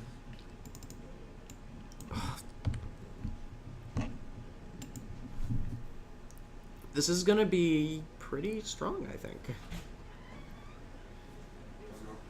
Doing good? Right there. That might be the end of Zach, unless he has artifact removal. That's a Kolagon's command. I think? Yeah, that's going to destroy Cranial Plate. Is that Kolagon's command? What card was that? I think that's Kolagon's command. Is that the red one? Yeah, he destroyed it and he removed... How do you spell that? Here, I'll do it. He returned a creature. I didn't see what he returned, but he chose the Shatter, return a creature. Yeah, that's the card. Yeah, no, he definitely just cast Kolagon's command. He returned a creature card from his graveyard to his hand, and he destroyed Cranial Plating. Well, oh no, maybe he shocked the Ornithopter. Oh no, the Ornithopter trumped the Gurmag Angler. That's an Arcbound Ravager from Michael. And Michael has a Stubborn Denial. Going to 6 off, taking 2. Yeah. This is precarious for Zach. I wonder if he has any life gain. How do you feel about sacking that Blink Moth and the Ravager and making him take 4? That's what I would do. Yeah, I think you should make him take 4. Or Ooh. Spellskite is... He can now block the Etch Champion unless he makes it a 4/4. And he can terminate that Ravager, but no, he can chump the Etch Champion for a turn. But he still has a very strong clock right now. I think his play here is terminate the Ravager attack. He probably should have terminated before the Spellskite. Just, I mean, he can't know that there's a Stubborn Denial, but he does know that Spell Pierce is a card. Details. That is a terminate under the Isochron Scepter, Crimson Viper. He goes for There's the swing? He goes for the attack first. Okay. Maybe he's trying to bait Michael into making his Etch Champion a 6-power creature, which is just a... But there's no way he does that. There's an onboard terminate.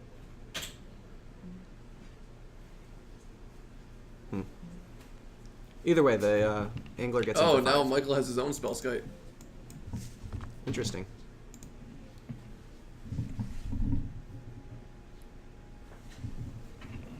I should We just saw Kolagon's command get cast.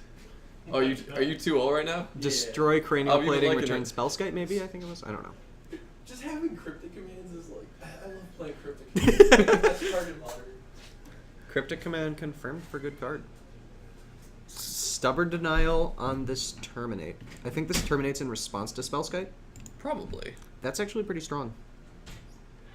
This means that the he's going to be able to sack the Spellskite to Ravager.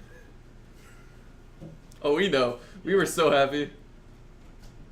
Either way, the Spellskite from Zach means that Etch Champion can't grow. Ooh, I do like the also attack with Arcbound Ravager. Yeah. This threatens quite a bit of damage. You have to block the Arcbound Ravager and redirect the damage from, or the counters from Spellskite. You can only do it once, though. those counters are going to end Isn't up Ravager artifact creature you control? No, it's target artifact creature, but it's a May effect. You can choose not to... Pull up Archmon Ravager really quick. Yeah. That's the interaction with Spellskite, is you can counter it, but you can't, like, steal it. Yeah, the blue card played was Stubborn Denial. This is our... Yeah. You may put it... You may put its counters on target artifact creature. He put it on the Spellskite. No, he tried to put it on the Etch Champion, and then it got redirected twice. So Did he pay 2 life to do that, though? They both paid 2 life, yes. So Zach is at 2 here. Because he took 2 from the Etch Champion and 2 from his own Spellskite. So isn't he just dead if he animates the... Well, he's going to animate the Blink Moth and swing, which will put him at 1. Well, he can block with his 2 creatures. Yes. So this now becomes a very, very entertaining matchup. Well, that Spellskite can't attack into the 5/5. But he's dead in 2... And he has a Terminate. Yeah. So he can terminate so the Zach Blink is Moth. still alive, but he can no longer attack. He's dead to both Cranial Plating and Arcbound Ravager. Yeah. Unless he has another burn spell. He has a bolt in hand. He does? Okay, well then Zach... I believe we saw him having a bolt in hand. Yeah, he definitely Zach's has in a very good spot to turn this around then. What is he casting here? I think he's casting his Terminate on the Spellskite. And doing that allows him to attack with his Gurmag Angler. Yes. Which is, I think... As long as he has another removal spell. He does. He has the Bolt. Yes, he has the bolt. So yeah, I think he just attacks with the Gurmag Angler. And then his Spellskite can block the Etch Champion. What's he doing? Oh, he's probing? He wants to draw a card. Yeah, he's paying mana to draw a card. Michael's empty-handed. That's a Pyromancer Ascension. I think he has 2 in hand. So far, these Pyromancer Ascensions are not looking great in this matchup. Yeah, you have to have one turn 1, and he just didn't. Yeah, I think... What was that card he just drew? He drew an Ink Moth. That does not much, unfortunately. Right. He's getting him for 2 this turn, is what's happening. Or he's getting him for 1. If he drew another Blink Moth, the game's over. I should get bolted, though. You definitely bolt the Blink Moth here. Absolutely. Yeah, he's empty-handed. Just, yeah. The Bolt. Zach's not quite out of this. Yeah, mess. no, because now Michael just holds up Gurmag Angler blocker. Well, yeah, he can block the Gurmag Angler forever. But he's about to be able to land his Pyromancer Ascension, and that might actually be very relevant. Is that a Tassiger? He just drew a Tassiger. Yeah, so Emperor Calgar just asked about, like, why is he running Pyromancer Ascension, and what his ideal is to do is play an early Pyromancer Ascension, and because he plays so much creature removal and ways to put stuff in his graveyard, he just tries to outvalue his opponent by getting, like, all his kill spells now become kill 2 creatures because of Pyromancer's Ascension. Plus his bolts deal 6 damage. Yep, that was a Tassiger. He's probably removing... I think most of his lands are gone. Yeah, he wants to keep Kolagon's Command and Lightning Bolt, which seems perfectly reasonable. Kolagon's Command's very strong. And just leaving up the Terminate. Oh, that's the Galvanic Blast. The Galvanic Blast might... He has to just play it here. Yeah, you definitely just rip it in for the kill. Does he have it? Does he have the answer? Does he have the Stubborn Denial?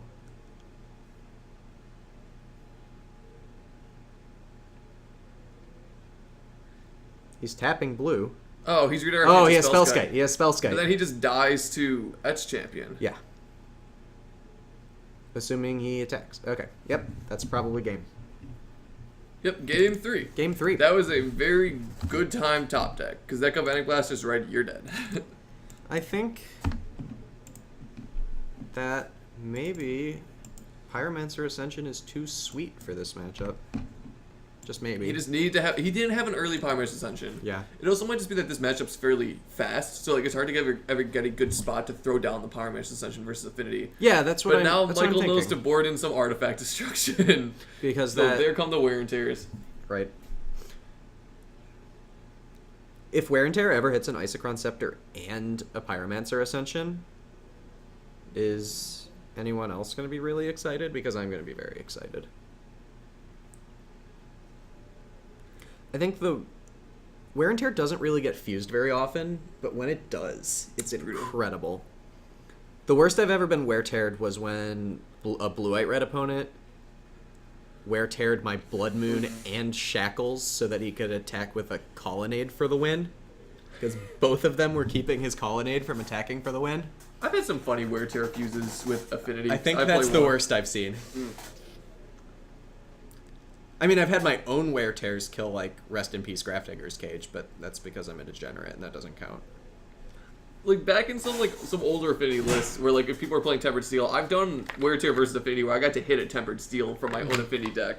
It's like, oh, I can destroy your artifact and hit Tempered Steel for super value. That's pretty strong. Tempered Steel Affinity sort of popped up at the last Pro Tour. Yeah, I don't think it should have. There were a few strong players that were all on it. That was the problem. Was like Tempered Steel Affinity is good versus junk, but they were not expecting as much Twin as there was, and Tempered Steel Affinity is terrible versus Twin. Right, tapping out for 3 for something that isn't named as champion seems weak. Yeah. I played a lot of Tempered Steel in Standard. That was a real fun Standard card. Because Memnite and Signal Pest and was Ornithopter legal? I don't remember. Yeah, Ornithopter was legal because he had the full like 12 0 drops. Mox Opal was legal and nobody played it. Except for that one Kuldotha red deck. Good old the red was a deck. Yeah. That was a Standard I wish I played. That Standard was really fun. And then Cawblade came out and made it even more fun. Dispel? He did. He's respecting the burn spells. How do you feel about Respecting the bird and the stubborn counter denials? spells. Yeah. I can understand that. I mean, I'm never unhappy with like a singleton dispel. I think I'd rather see something like a null. Or for those of you guys who haven't seen my main deck, one of my old main decks, I used to play a Nauseam a lot, and I always ran Steel Shaper's Gift because that card is beautiful. No, you mean Steel Sabotage. Yeah, Steel Sabotage, because Steel Sabotage is beautiful. It's counter target artifact spell.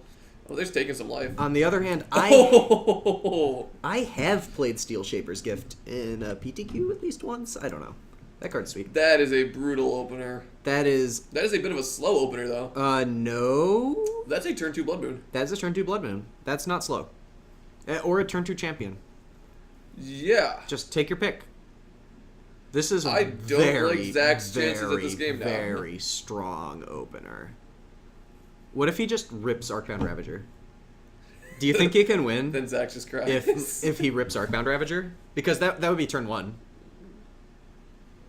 Yeah. This is scary. Well, I guess I'm betting Zach fetches for a basic here. I mean, Blood Moon's a lot worse when you know it's coming, but it's still sucks. very good. Yeah. Oh, no. that's a Spell Pierce. Oh my god. Oh, this is going to be a very brutal turn against Zach. Next. You know, sometimes Affinity's a fun deck. I know I give you a little bit of a hard time for playing this deck, but You play sometimes Splinter Twin. You're not allowed to complain about Splinter anything. Twin is a fun and fair blue-red control deck where you're not allowed to play good cards. You have to play a 1-4 for 3. Why would you play a 1-4 for 3? Because it blocks everything. Yeah, but you could play a 1-4 for 2, probably, I think. Is there a 1-4 for 2? I don't know. It's got to be one. I'm going to bring up Blood Moon. He's playing, I think, 8th edition. Yeah.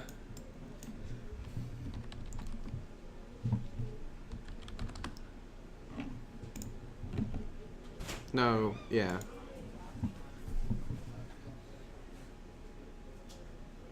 So do you just jam the Blood Moon here anyways or not?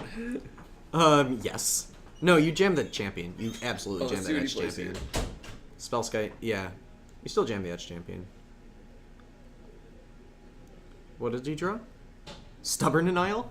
This game is... I'm pretty sure Mike's got this game, unfortunately for Zach. We got to see that. Well, maybe, yeah, no, it's Blood Moon. Oh, that is a Modern Masters Blood Moon. Respect. Yeah, I can Yeah. deal with that. No, I just play the Chronicles one because it is the ugliest. yeah. What do you think about Blood Moon versus Edge champion? Because there's definitely a... It's kind of close. I think it's close. So, I think it's more Zach is leaving mana open, and he might be concerned about the... Oh, no, he was tapped out. No, he was tapped out. He tapped out for I think he Spellskite. just slammed the Edge And I champion. think that might be part of his decision, because Spellskite can block an Edge champion. Yes, that's And true. if then that lets Zach untap with counter magic, whereas Blood Moon means that all of his fetch lands are mountains for the rest of the game. And a control deck wants more than just 2 colored sources. It's still a Blood Moon and 2 pieces of counter magic. No, I got a question for you. Is Darksteel Citadel still indestructible or not? Yes. Oh wait, no, they changed that. It now is not like a characteristic of indestructibleness. it has the ability that this is indestructible. So it is just recent a rules mountain. change means Yes. that Blood Moon is an artifact land mountain with no text. Yes, it does still retain artifact. Because there was a really, really dumb interaction in Standard involving that rule, where your Falconwrath Aristocrat was still indestructible even if it got turn burned. Because losing all of its text didn't change the characteristic it had of being indestructible. So it was they an changed that rule. indestructible frog.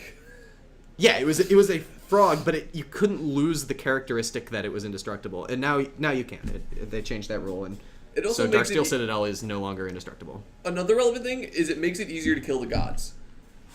Yeah, that's true too. Because you can turn gods into frogs, which is like the best interaction ever, besides swong-sawing your opponent's Thassa. Why is that cool? Because it's really cute to summon a god of the sea and then, nope, it's a swan. Any god you turn into a swan is hilarious. Yeah, but isn't that true of just like any spell?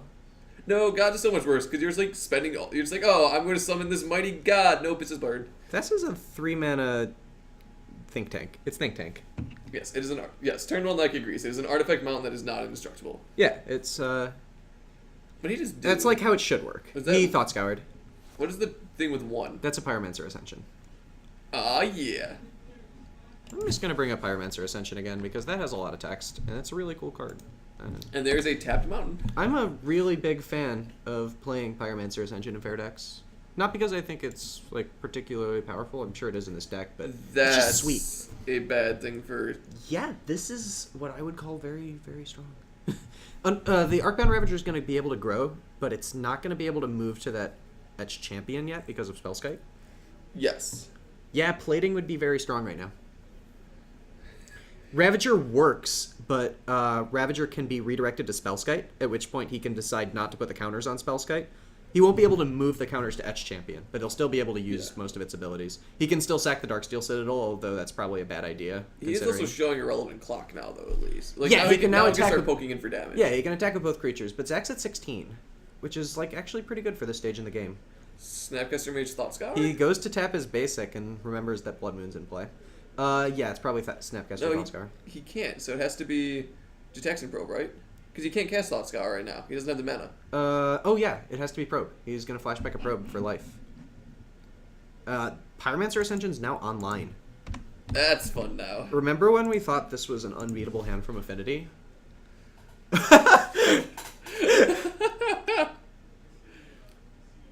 Surprised he did not... Oh, well, I guess piercing that doesn't really do very much. That now just got significantly worse, all the counter spells, because Pyromancer makes a spell if it's copied or not. Well, Oh, yeah, he can tried double spell spear. piercing the Snapcaster. Right, but he still could have spell pierced the Probe. Yeah. It's not like he loses his ability to Ooh, cast spell pierce. That's fun. Yeah. Yeah, this is showing the resiliency of Zach's deck. We were saying this is a Yeah. hard-to-beat hand, and he's faring pretty well against it. That Spellskite does a lot of work blocking its Yeah. champion. That Spellskite was huge here. The fact that Zach knew about the Blood Moon and knew to fetch for basics, plus the fact that he could play a blocker that can block Etched Champion, there aren't very many of those that are playable. Yeah. This is... Yeah, oh, and Mike finally hits his second land. That was also slowing him down as he didn't have have much I don't mana. think he had anything relevant, though. But he's also been drawing counter magic, and the counter magic hasn't done anything. Yeah. He wasn't able to pierce the Ascension. We can see a bolt here. We may, yeah. Yep, Pyromancer's bolt. Yeah, he's gonna bolt both of the... He's gonna fork his bolt. So let's see how many of those, if any, get countered. He's got to counter one.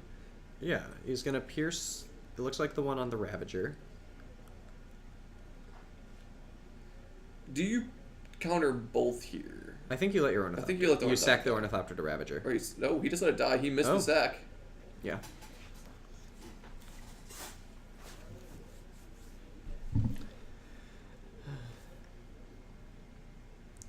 This game is slowly getting out of reach for Did he Michael. just cast...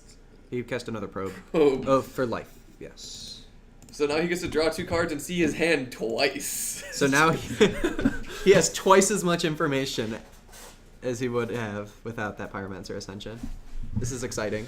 Yeah, chat's calling him out on not sacrificing it to Ravager, but Right. I don't... his view is probably it doesn't matter if he sacrifices it or not because those counters aren't leaving the Ravager. I think it matters because Lightning Bolt's a card. Yeah. So is he killing it and bolt to him? Because he gets 2 copies of this bolt. So are they both? Did he just point a bolt at the Ravager to make sure it died? You know, I'm not sure. I think he may have. Yeah, and he paid 2 life to redirect that. I'm just going to. Oh, and he put the counter on it. So yeah. I don't think. Okay, so that might is be new to something- Affinity. That is something bad. He didn't realize Archon Ravager's a May ability, so instead of saying no, I'm not going to put the counter on that target creature, he did put on the spell skite. Yeah. So That's an interaction that you can do. That is I honestly didn't realize that until we just pulled up Archon Ravager, and I've been playing Archon Ravager for a while because I've never. He's thought going of to animate a Blinkmoth Nexus under Blood Moon.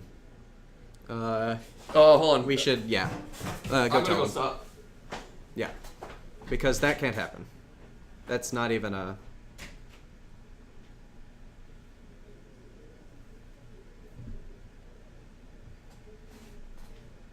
Okay, looks like play's been stopped. Probably calling a judge.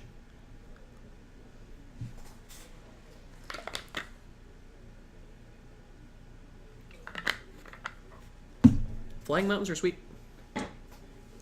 Dryad Arbor can still attack under Blood Moon, but that's it.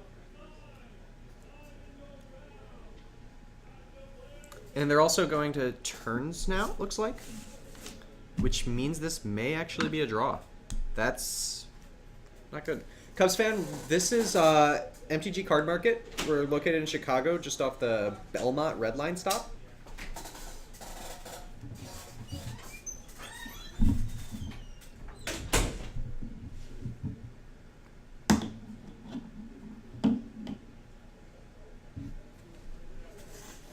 I'm hoping your name, Cubs fan, means you're in Chicago, so stop by.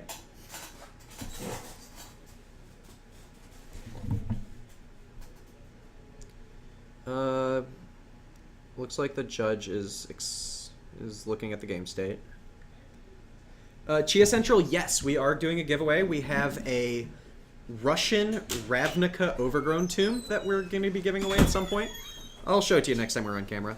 It is time and round, and they have a 4-minute time extension over until turns. Okay. Yeah, the judge call was just rewind play. Okay. I think Electrolyze is now being double pointed at face instead.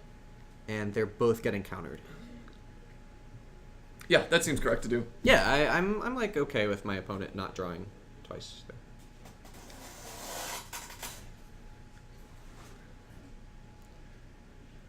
Dimir Overlord, I'm not sure. I haven't heard of Shuba's. We're really close to Boys Town, and we're also really close to bars on the other side of us that are like sports bars. So it's very likely we are, but I don't know. I can look it up. It's just off of the Belmont stop on the Red Line. It's like 1 or 2 blocks away, or more than 1. Another Chicago landmark is we're really close to Big and Little's, which is a fairly well-known restaurant. Right. What's happening here? Looks like nothing. Oh, he cast a Gurmag Angler. Oh, okay.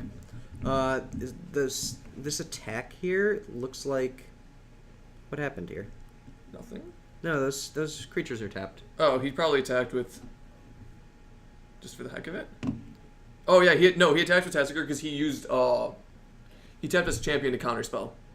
So he got he got in for in 6. before. No, he attacked with 6. Tasigur and Snapcaster. Yeah, he got in for 6. Okay. Let's see. Oh, who do we want to put on camera? I'm not sure. You guys were asking about Shuba's. It's like half a mile from the store. It's about 4 blocks. We talked about putting a deck on camera. I don't know. We'll figure it out. We need to tell someone. Yeah. Oh, yes. But we'll have time between rounds. No, because this is time between rounds. They still have to put in the things and do pairings. It won't go right to the next round. Since we're almost done, let me know if you guys want to see a specific type of deck on. That's a cranial plating. That might... He can't attack, though. If he attacks, he dies. If he attacks, the Spellskite blocks. And then he swings in with everything and yeah, loses. that's 11. He can equip it. Oh, red-white land destruction. Red-white land destruction hype. I will talk to him and see if he's willing to. I'm going to go with please. And if not, I'll try to pull up one of the blue-white Trons or something. Yeah. This doesn't look good for Affinity. That 4-minute time extension is actually probably going to lose him the game. Yeah. Well, they had pause twice. I'm surprised that the extension was there. Turn 1 Lackey, let me see about that. We have Harrison's on Affinity. Harrison's a strong Affinity player. Harrison is not on Affinity, actually. He decided to play a different deck. Okay, well, Harrison lied to me. Harrison told me he was on Affinity, and he's not anymore. So no, this is our only Affinity No, he's player. on Blue-White Control. Oh, well, then why did we write down 2 different Harrisons? He lied to you. He was originally thinking of being on Affinity Okay. and then decided to go Blue-White Control. This is the only Affinity player in the shop, sorry. You put on 7-Land Belcher. We have 7-land Belcher, yeah. We have Lamb Destruction. No Prison, finally. No, Prison was sweet. I like Prison. Let me go. You keep commentating on this because they're getting close to finishing up. I will find Right. us a match. I will talk to Red White Land Destruction, It looks- and yeah. if not, I'll try to get one of the Blue White Tron players. It looks like he just traded his Gurmag Angler for another 6 points of damage. I would do that. Yeah, that seems like pretty good. Ooh. That's another Edge champion. Mike is in Bolt range, though, because Bolts do 6. We're on turn Yes, 2 it of does. turns. So Yep, that yep. means Zach has 2 draw steps. Kolaghan's command shocks a creature, I think. I don't think it can shock a player.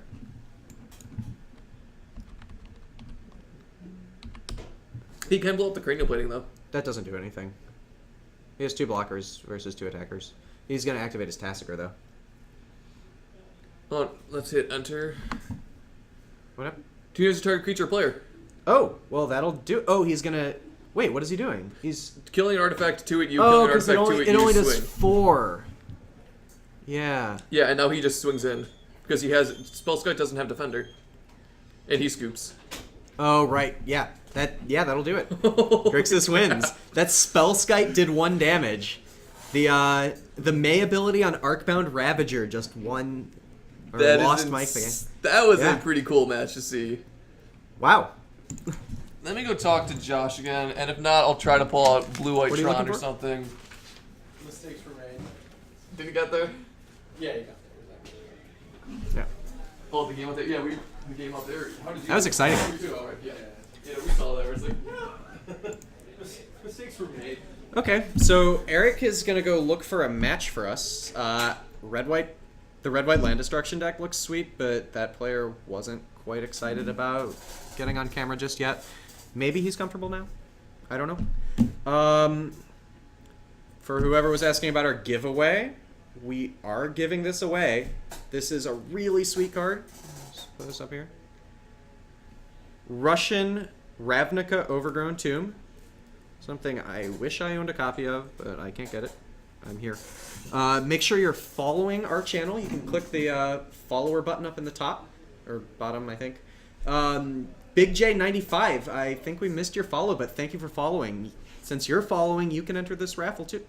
We're not sure when we're going to do it. I think it'll be after the next round, maybe.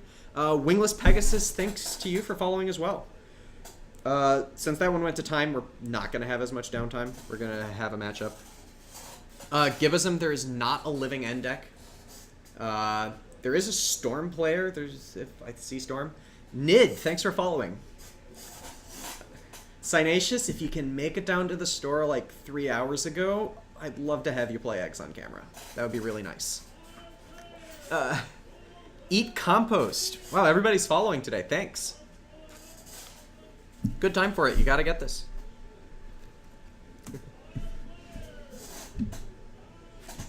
Sounds like they're now putting round 3 pairings up, so we'll have something up right away. Pretty soon. Gotta have something on camera.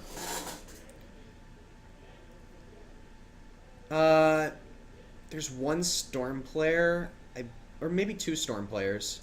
I'm not sure.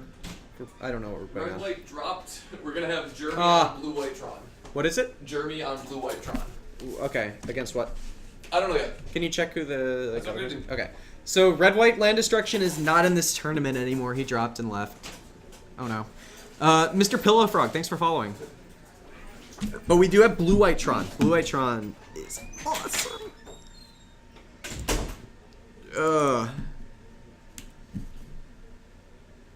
I wanted to see Red White Land Destruction too. Sorry, everyone. We can get hype for something else. I promise.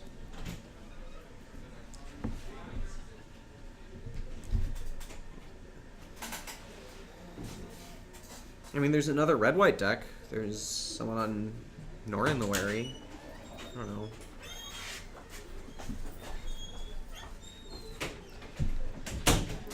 Chia, I don't have a deck list for red-white. The person playing it left.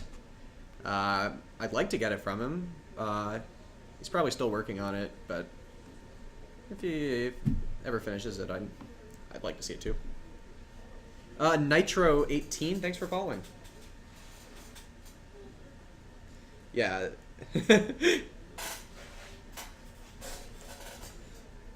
Let's see what else we have that's sweet. I don't know. It looks like they're sitting down, so you don't have to look at me. It's Jeremy Bush on this side Left? Yeah. versus Jake Koenig on the other side on Storm. Ah, sweet. We are getting Storm. I don't feel very good for the Tron players' chance. Jeremy B-U-S-C-H? Bush. Yes. Okay. B-U-S-C-H, I believe. And he's on Blue-White Tron? Yes. I will double check. Okay. Blue-White Tron is a pretty sweet deck. I remember at the start of this format, a lot of people were excited about Blue-White Tron. Mostly because it was a really strong extended deck. But we haven't really seen it a lot in this format. I think it was a standard deck too. Was that a standard deck? Can somebody confirm that Blue-White Tron was a standard deck? I don't know. It was in Tron was in standard for a long time.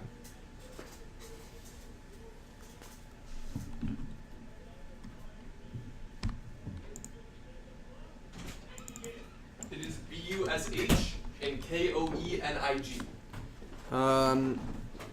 What's the first name of the right player? Jake. Jake Koenig. Yes. Okay. I'm gonna use the bathroom and I'll be right back.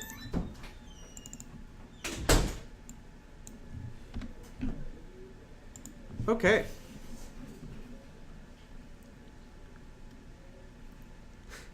This match is going to be sweet. I see some resident sleepers, but this match is going to be very sweet. I'm not sure whether he's playing Gifts or not. I hope he is. Gifts is usually a large part of this deck. Which means we're going to see a lot of Gifts over the course of this tournament.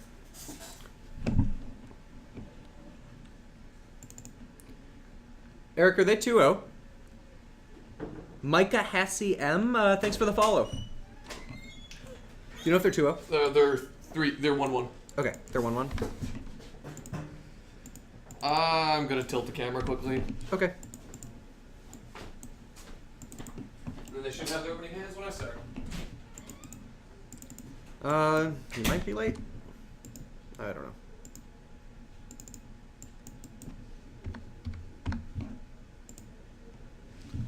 Seachrome Coast from Jeremy, followed by a Serum Visions from Jake. Off of that Shivan Reef.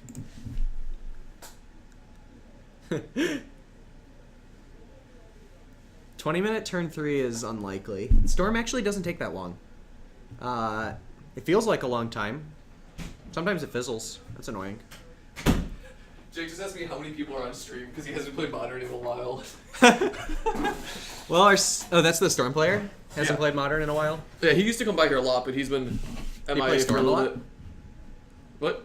Yeah. Yes, Storm is his. Where's the mouse? Here we go. We got so many people following in this break. It was great. Did you thank them all for following? Oh, of course, of course. Goody. How do I see how many people are viewing right now? Here, no. Is this? Oh, this is Moobot? I don't know. What's happening? Oh, we have a Desperate Ravings. Okay, these Shivan Reefs are really gonna make our life total job a little harder. Let's fix this so we can actually see chat. Okay. I think it is the other thing. It's a lot. I don't know. Somebody tell me. Oh, it's 165. 165. Sweet. Sweet. And we need to reposition that slightly. What happened? Oh no, we don't. Nope. Apparently, Magic Cards Info is like moving them around. But yeah, we have 165 people watching. What just happened? Oh, there's a Serum Visions. Also, you don't have to be worried about... Jake's been playing, like, it's the only deck he plays is Storm, so he's fairly good at counting. He's not, like, new to the deck or anything. He's been out for a little bit. Yeah. And he's taking another damage. Oh my god. Why are Painlands legal in Modern? To make your life miserable. My life is miserable enough already. I don't think we needed Shiv and Reef adding Scalding Tarn. Jake has 3 permanents in play that all have the text pay 1 life on them. Why did I sign up for this? At least it's not facing Bird. I mean,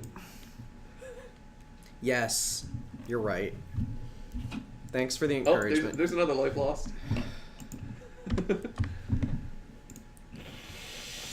That's this. Oh, and at least he can't fetch for a Shiv and Reef. Oh. That would be awful. He could have fetched for Steam Vents. Yeah, but he didn't. Yeah, no, he doesn't need a Steam... He doesn't want a Steam Vents. Can we make a script for -1 life? That would be nice. Just push a button, -1 life. Yeah, Talk to Mark about it. What's OBS, like, what language is OBS written in? Like, is there a scripting language for it? I don't know. Somebody probably knows. Oh, right. Sorry, Demir Overlord. You got me. It has the text, "This deals 1 damage to you." That's different. Now we have proof that Paul has been wrong. I've been wrong exactly once. And I was just talking to Eric earlier today about the interaction between Painlands and First Response. And I don't think First Response would work. Does First Response lose life? I don't know. I don't even know what this guy's doing over here. I think he played Gifts. This game might be over. Oh no, First Responses lose life. Never mind. Yep, that was Gifts for Iona and WUBRGxyz. Yep. And now this is a very unhappy Storm player. Game 2? Can we go to game 2? If we go to game 2, these Shivan Reefs will no longer be on the table. Oh, he's untapping. So you can still technically win through it, depending on what he named. I don't know if he named red or blue. Yeah, I don't know. It is definitely possible to win through an onboard Iona. He also has double grape shot, so if he named blue, he might be able to actually just force through double grape shot. He named blue. He named blue. Yeah. So Jake has a chance of He just forcing took 1. through enough grape shot. Yeah, it's definitely possible to win without blue.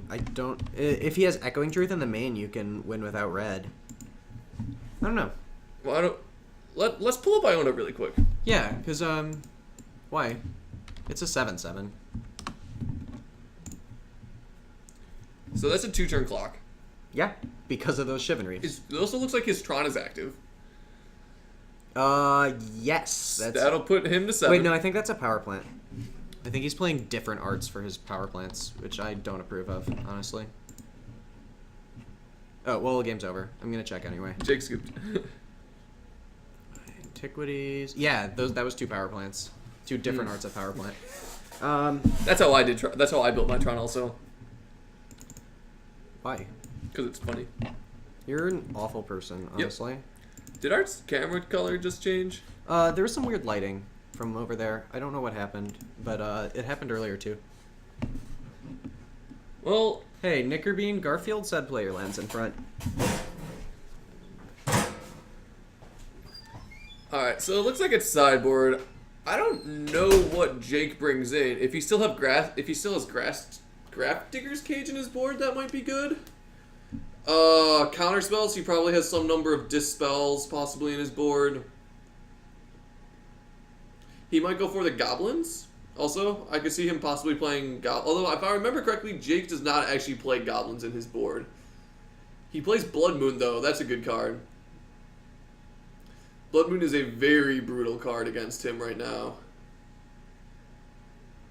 And there's a Wear and Tear. I can't quite see what Jeremy had brought in, but when we started this off, we didn't think Jeremy had a very good matchup, but Jake was just too slow there in that game, and he had the turn 4, end of turn 4 Gifts Ungiven, turn 5 on WUBRGxyz, so being on the play really helped him in that.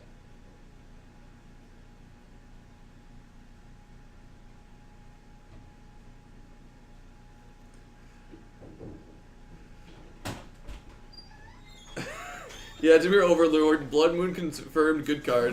If your deck is built to abuse it, that's the thing. Blood Moon just oftentimes can win some matches. There's definitely the funny thing of just playing Blood Moon main deck and just watching decks scoop. I love it. The best thing about Storm is you get turn 2 Blood Moon. You can just go Pyretic Ritual into Blood Moon. It's awesome. You have to make sure you have enough islands before you do that, though. Yeah, like you need like what? 2? 1. Yeah, like, who cares? And when you're playing Blood Moon on turn 2, it usually wins the game. Yeah. The Well, problem at least- that first game was just that Jake didn't have a 2-mana enabler. He didn't have an Electromancer. He didn't have an Ascension. He didn't even have a Past in Flames. Did he have a Past in Flames? Yeah, I don't know. I don't know. But either way, Past in Flames is frequently too slow without an Electromancer. The other main thing, though, that helps Blue-White try and get through Blood Moon is it plays the Signets. It does. So even if he's Blood Mooned, he can still go turn 3 gift. Oh, he actually had a turn 3 gift and given turn 4 Iona because he had the Signet. So he can actually just play his Signet and still cast the turn 3 gifts and given turn 4 Iona, which might be all he needs. Jake appears to be playing the Splash for Wear and Tear in his sideboard. Wear and Tear is a very strong card, and sometimes you just have to kill a ley line. I like Emperor Calgar's statement of play Blood Moon in Legacy lands. No one will see it coming. Yeah, I mean, I wouldn't see it coming. There's a reason for that. You just cast it after you already make your giant zombie thing, giant land. That's a thing. Spell Snare in Jeremy's hand, and in my experience playing Blue decks against Storm, Spell Snare is the single most important card in the matchup. Yeah. Because you really, everything that Storm does, it costs 2. And the 2-mana cost spells from Storm, like Pyromancer Ascension, are very hard to beat if He you don't also have the Spell has- Snare on the draw. If you look, he also has the turn 3 gifts ungiven. He does. Jake's fetching.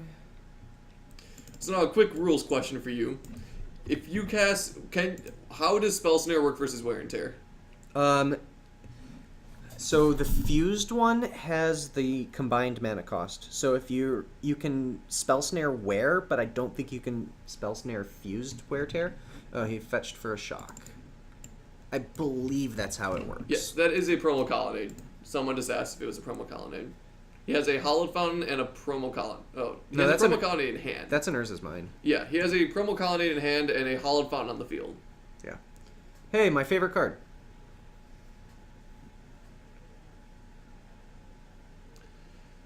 He's rethinking his tapping, but I think it might be too late.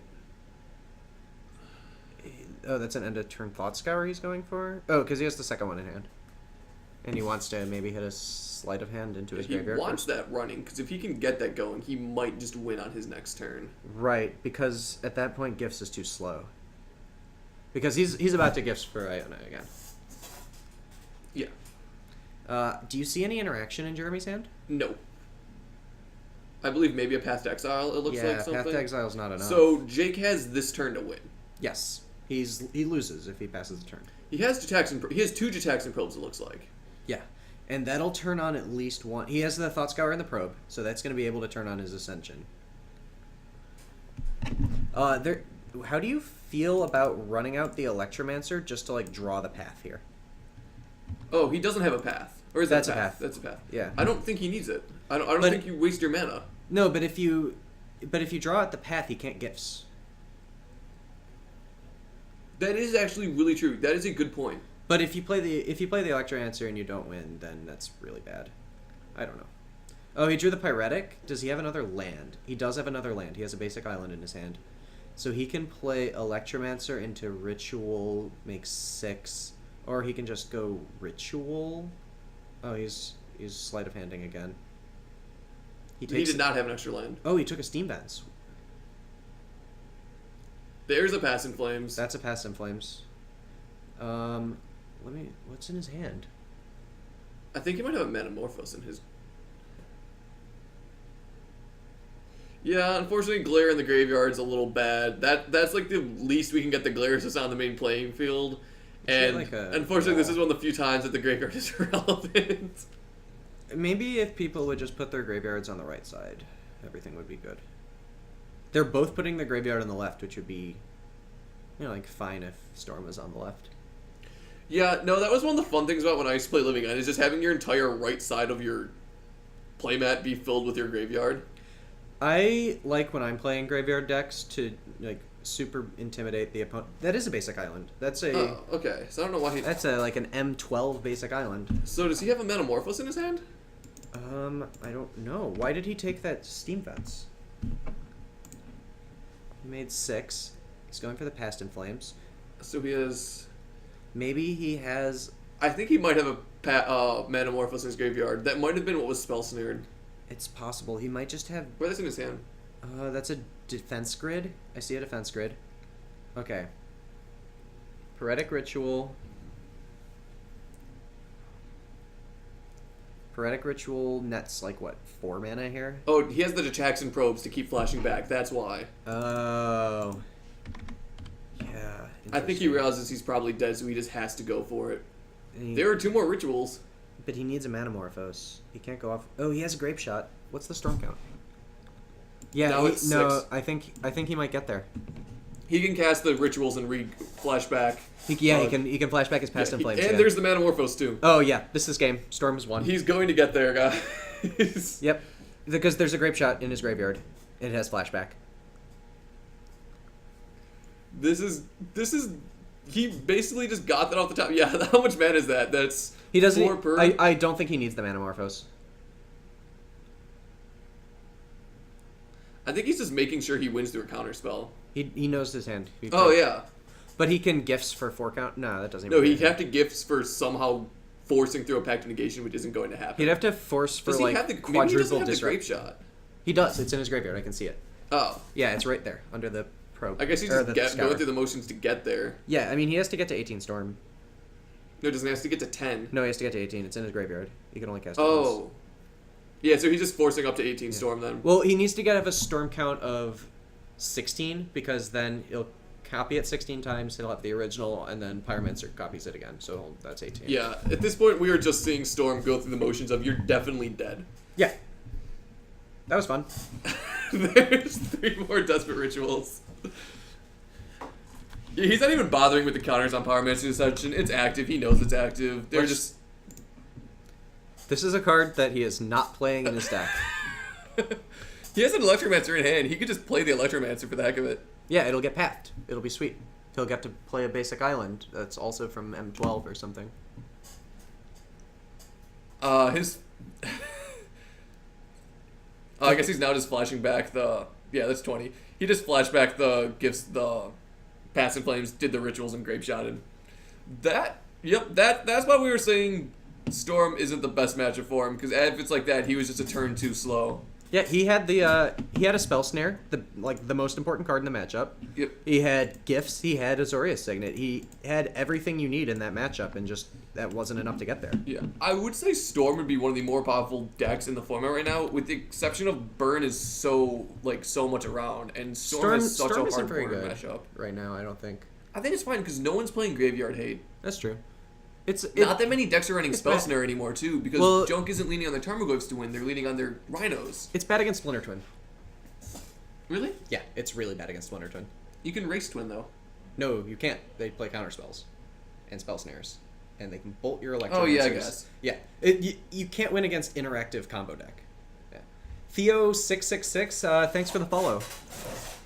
Everybody needs to follow because otherwise you can't get this sweet Overgrown Tomb that I just showed the camera, even though you can't see it. Yeah, it is a Russian original Ravnica Overgrown Tomb. Well, they decided we're going to pull this up really quick. Leave it up for a little bit longer. Let them actually see it instead of just like sending them subliminal messages of Overgrown Tomb. I'm just gonna flash this Overgrown Tomb a couple times.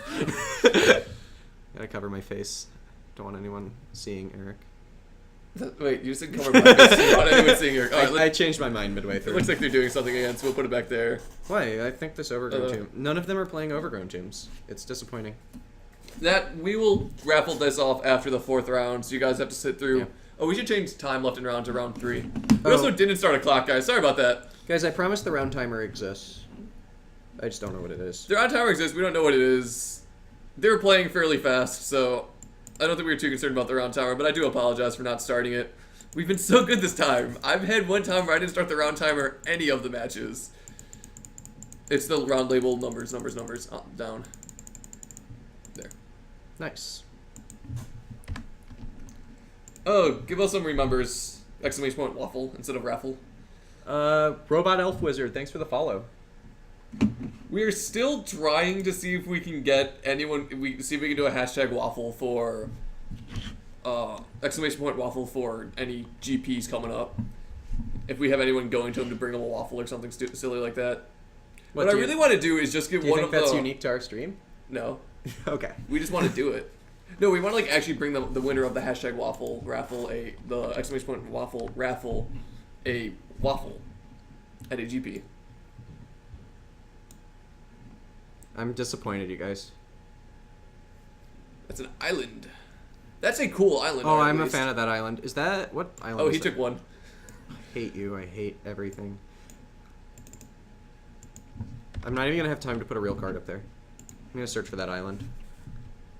No, put up a card relevant to the matchup. Island is really relevant. Put up Passing Flames. I'm gonna put up everyone's favorite card again. Yeah, because you know you guys all love Shivan Reef as much as Paul does. Shivan Reef is... Oh, there's 2 more life. Thanks. Thanks, bro. That is a Condescend. Yeah, Condescend is pretty typical in these Tron lists. And Mindslaver. So he's playing the Mindslaver version of Blue Eye Tron. I think that's also pretty standard. Well, you either play Mindslaver or Emrakul. I haven't really seen very many Emrakul lists. I've seen a little Mindslaver's of a both. lot more common. That's 'cause Mindslaver's Probably the just- reason for that is that the old extended Blue White Tron played Mindslaver. Yeah. We've gotten a request for the old border Shivan Reef, which I have a lot of respect for requests like this. Yes, I had a really fun time at GP Omaha because we were trying to foil out my friend Sydney, who you guys know is one of the other modern commentators. We were trying to foil out his twin list, so he sent me on a quest to try to pick up foil Shivan Reef from this art specifically. Does anybody know if that Shivan Reef took damage? Probably not. There's so much glare. I don't think he Honestly, it doesn't matter. It's basically going to be life totals don't matter because either Jake's going to kill him with Storm or he's going to get Iona'd. He either played an Electromancer and got condescended or an Ascension and got condescended, and I think it's pretty important which one it was. I don't know. He knew the Condescend, so he played whichever one he didn't. Oh, that's a give up. defense grid. He played a defense grid. Yeah, he just tried ripping through the He Condescend. covered it with his hand for a second. Oh, he's going to 16.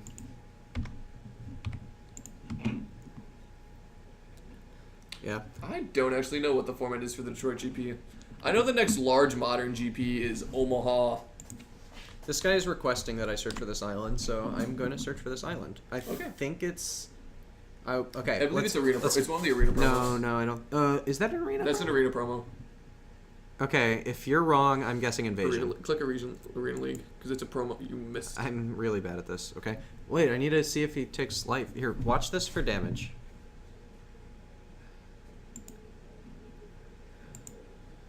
Oh yeah, that's an arena promo. But it's from Saga. Okay. I was looking for what the original one was, because the Saga one looks just like exactly the same. Who cares? Did you do... It looks like he took 1 damage for Shivan Reef. Did you already count that one? It was probably for a sleight of hand. Okay. You know, I told you to look Our for life it. total might be off by 1 or 2 points. but- No, I've never been wrong, and life total counts. Does he have all 3 Tron lands now? That's a tower, power plant. Yeah, he does. No, so Tron is active, so he has 8 mana. He can condescend for 7,000 if he wants to. I don't know that he has Condescend, though. Oh yeah, he used it. That's a shame. There's that. How much are those? How much was the Arena promo? I don't know. We're over here. Is that the same? Yeah, that's the same. I don't know. If you look it up on, like, TCG paper to see... Oh, $7 or $8 for it. Yeah, arena promos aren't too expensive as, like, Pull up lands go. Electromancer really quick. No, I like this island. Yeah, but we should have cards up relevant to the match. Islands are relevant in every match. That's not true. Not in the junk mirror. What did I do wrong? Electrol. There we go. Is he winning yet? I don't know. It looks like it. There's a free Metamorphose. Well, Yeah. not free. Well, it nets a mana. Yeah.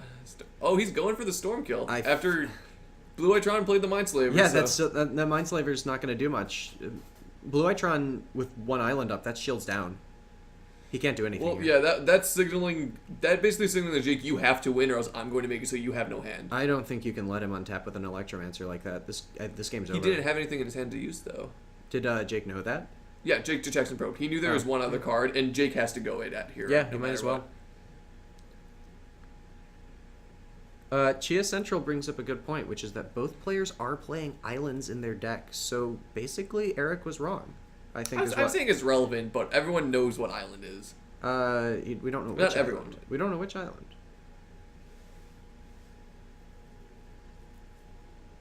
Ooh, he has a wear tear too. He can just take the wear tear and kill the Mindslaver. You know, I think that's a little bit irrelevant at this point. If he fizzles, then yes. It means if he fizzles, he has it. So he's looking at does he want the Mindslaver, or I can't see what the other card is. It looks like a ritual. I just leaned my head over again. That doesn't do anything. Yeah, I think it's Ritual versus Wear Tear. And he's considering taking the Wear Tear because he's about to go for his Past in Flames, and he doesn't really have a lot of action. Yeah, but he does have a Metamorphose. The Past in Flames has been cast, so he does have the Metamorphoses and Rituals. Yeah, I mean, he definitely has stuff, but he doesn't have a lot of draw power. Oh, no, that's an Ascension. That's an Ascension versus Wear Tear. Ooh, that's much harder. Ooh, yeah. So it's do you go for it? Honestly, yeah. I think you gotta play the Ascension. You gotta go for the Ascension. Oh, this is a Serum Visions. He put both of them on top. Oh, okay, so he's saying I want both of these. He is, in fact, saying that. Has he resolved a Past in Flames yet? Oh, Yes, yeah, he yeah. did. He cast Probe, though, so there's 2 more left on. Good thing I wasn't on camera. I got smashed by Burn. Well, we're watching Blue White Tron facing Storm, Yes. so no matter what. I'm starting to believe... Does he have a land drop for this turn, too? Because I believe he's still holding a land that he can Yeah, play. he does, because he definitely didn't take damage from that Electromancer. Yeah, he has 3 lands in hand. He can play it. But he has so much mana. Mana is not the constraint here. Yeah. He has So- an extra blue from his Shivan Reef just to make me mad. Paul hates Pain lands. I really do. I think Painlands should be banned from Modern, but they're great in Standard because I want to play Shivan Reef. I think you'll appreciate Simio's comment of there are people who don't know what island is because they're not playing it. Yeah, Eric told me today that he was going to cut the 1 island from Affinity and play Shrapnel Blast in a basic mountain instead. And I don't understand why you would cut the 1 good card in that entire deck. Cranial plating's still there. Okay, so you're going to play 4 Cranial Plating, 56 Island. Yeah, that's the deck I want to be playing. That doesn't make sense. You're not playing any artifacts. Cut the Cranial Platings for more islands. Going on here. Storm's just winning. I forgot. I forgot what's happening right now. We're sitting here watching Storm see if he can kill it. This is at the point where, like, if we're watching Eggs, we just see if it can go through the motions. He's killing that just in case he fizzles because he has free mana. He spent a blue on that. He doesn't have free mana. He spent. No, a that blue. was a Metamorphose. Wait, why did he spend a blue at all? He didn't. It was a Metamorphose. He White. took away 2 dice. Oh, it was a or white? red. Or red. No, but he took away 2 dice. I don't know. Something happened here. No, then he just gets Power Matches. Yeah, he's used for Pyromancers. No, before the Pyromancer. He had 2 and 2, I think. I don't know. Who cares? It's I think he almost- realizes he's fizzling this turn. I don't think he is. Although he still has the... Oh, I guess he is fizzling. Okay. Yeah, I was like, unless he triggers. So this he as realizes now. he's fizzling, so he's just basically saying... And in a last-ditch attempt to, like, make me mad, he taps his Shivan Reef. He still has a land, though. Yeah, oh yeah, he has a land drop. He's gonna win. But he doesn't have a spell he can cast, does He he? attacked for 2. Is his... That was He him doesn't. saying, I He's have not. nothing else I can do. Yeah, okay. No counters on Ascension. But just, Well, he just played the Ascension this turn. yeah. Yeah, that was Storm player breaking. So Blue White Tron might win. No, 15 Island sideboard isn't good in Belcher. Either you play your Pyroblasts and your 1 Empty the Warrens to wish for, or you open up a pack of Gatecrash. What do you hope for in the pack of Gatecrash? Probably a sorcery, so you can Burning Wish for it. Open a pack of Gatecrash, put it in the sideboard. Yep. Yeah, well, if you get a, what can you get? You can get, like, a Illness in the ranks, and then you can't empty the Warrens. It's pretty sweet. There's still a match on. Did you guys Yeah. know that? We're watching Storm. Oh, there's Oh, gifts God. ungiven. Main phase gifts. It's not good. That's not good at all. See if he has the I don't know what he gets here, though. See if he has the land drop. Basic Over Island, or else. Snow-Covered Island, Hallowed Fountain. I don't know. Those all have island I'm on gonna say if them. he has a land. Yeah, does he just go for the blue, force through the blue land here? Azorius Signet? Yeah, like, But Hallowed... what does he do with the blue mana? He I doesn't hope have he's- anything to do with the blue mana, I don't think. Is he playing a Snow-Covered Island? I don't know. Does this Blue White Tron run the burial rights? It does, but he can't play Also, it. I think a few people followed that we missed. He didn't play. Oh, yeah, Mega Beard. No, I got Did we Robot get Outlook. Oh, I think okay. I missed Mega Beard. Thanks, Mega Beard. Yeah, I was not in the room for that, so thanks for Yeah, me too. I got Robot Elf. I also just like the name Megabeard. Mercadian Mask? Yes. You can get Brainstorms and Dark Rates from there, yeah. Oh, Yeah. well, wait. Is there anything in Masks that's also in the Belcher deck, in the main deck? Dark Ritz is probably. No, Okay, there's no Dark Rit because it's not Spanish That's Inquisition. That's why I It's said red this green. is about Yeah. as close as it'll get. Okay. As far as a ritual Is stuff Land Grant from Masks? It is. It Yeah, is. Land Grant's in Masks. You can't Yeah. open up a pack of masks. Yes, it is. I played it before. Yeah. Sorry, you cannot open up a pack of Mercadian masks to play Charbelcher. What a shame. Emperor, I don't know. You think of Deprive. Blue Eitron doesn't play any of the double blue counter spells because it usually only has like 1 or 2 blue sources, and so it has a lot of the. It usually has a lot of the like So colorless he just sources. gave But him that's it. Sundering Titan. Yeah. Sundering Titan will let him destroy that, like 2 of his lands. I don't think that's very good. It'll destroy Island Mountain. Yeah. And he has a Hollow Fountain in hand still. Yeah, but he has an Electromancer in play. Who cares? He has. Did he board out Iona? I don't think he could have boarded out Iona. Why wouldn't he just do that with Iona? He has to destroy that Hollow Oh, Fountain. he might have Iona in hand. That Hollow Fountain should not be in play. Yeah, there we go. Okay. Yeah.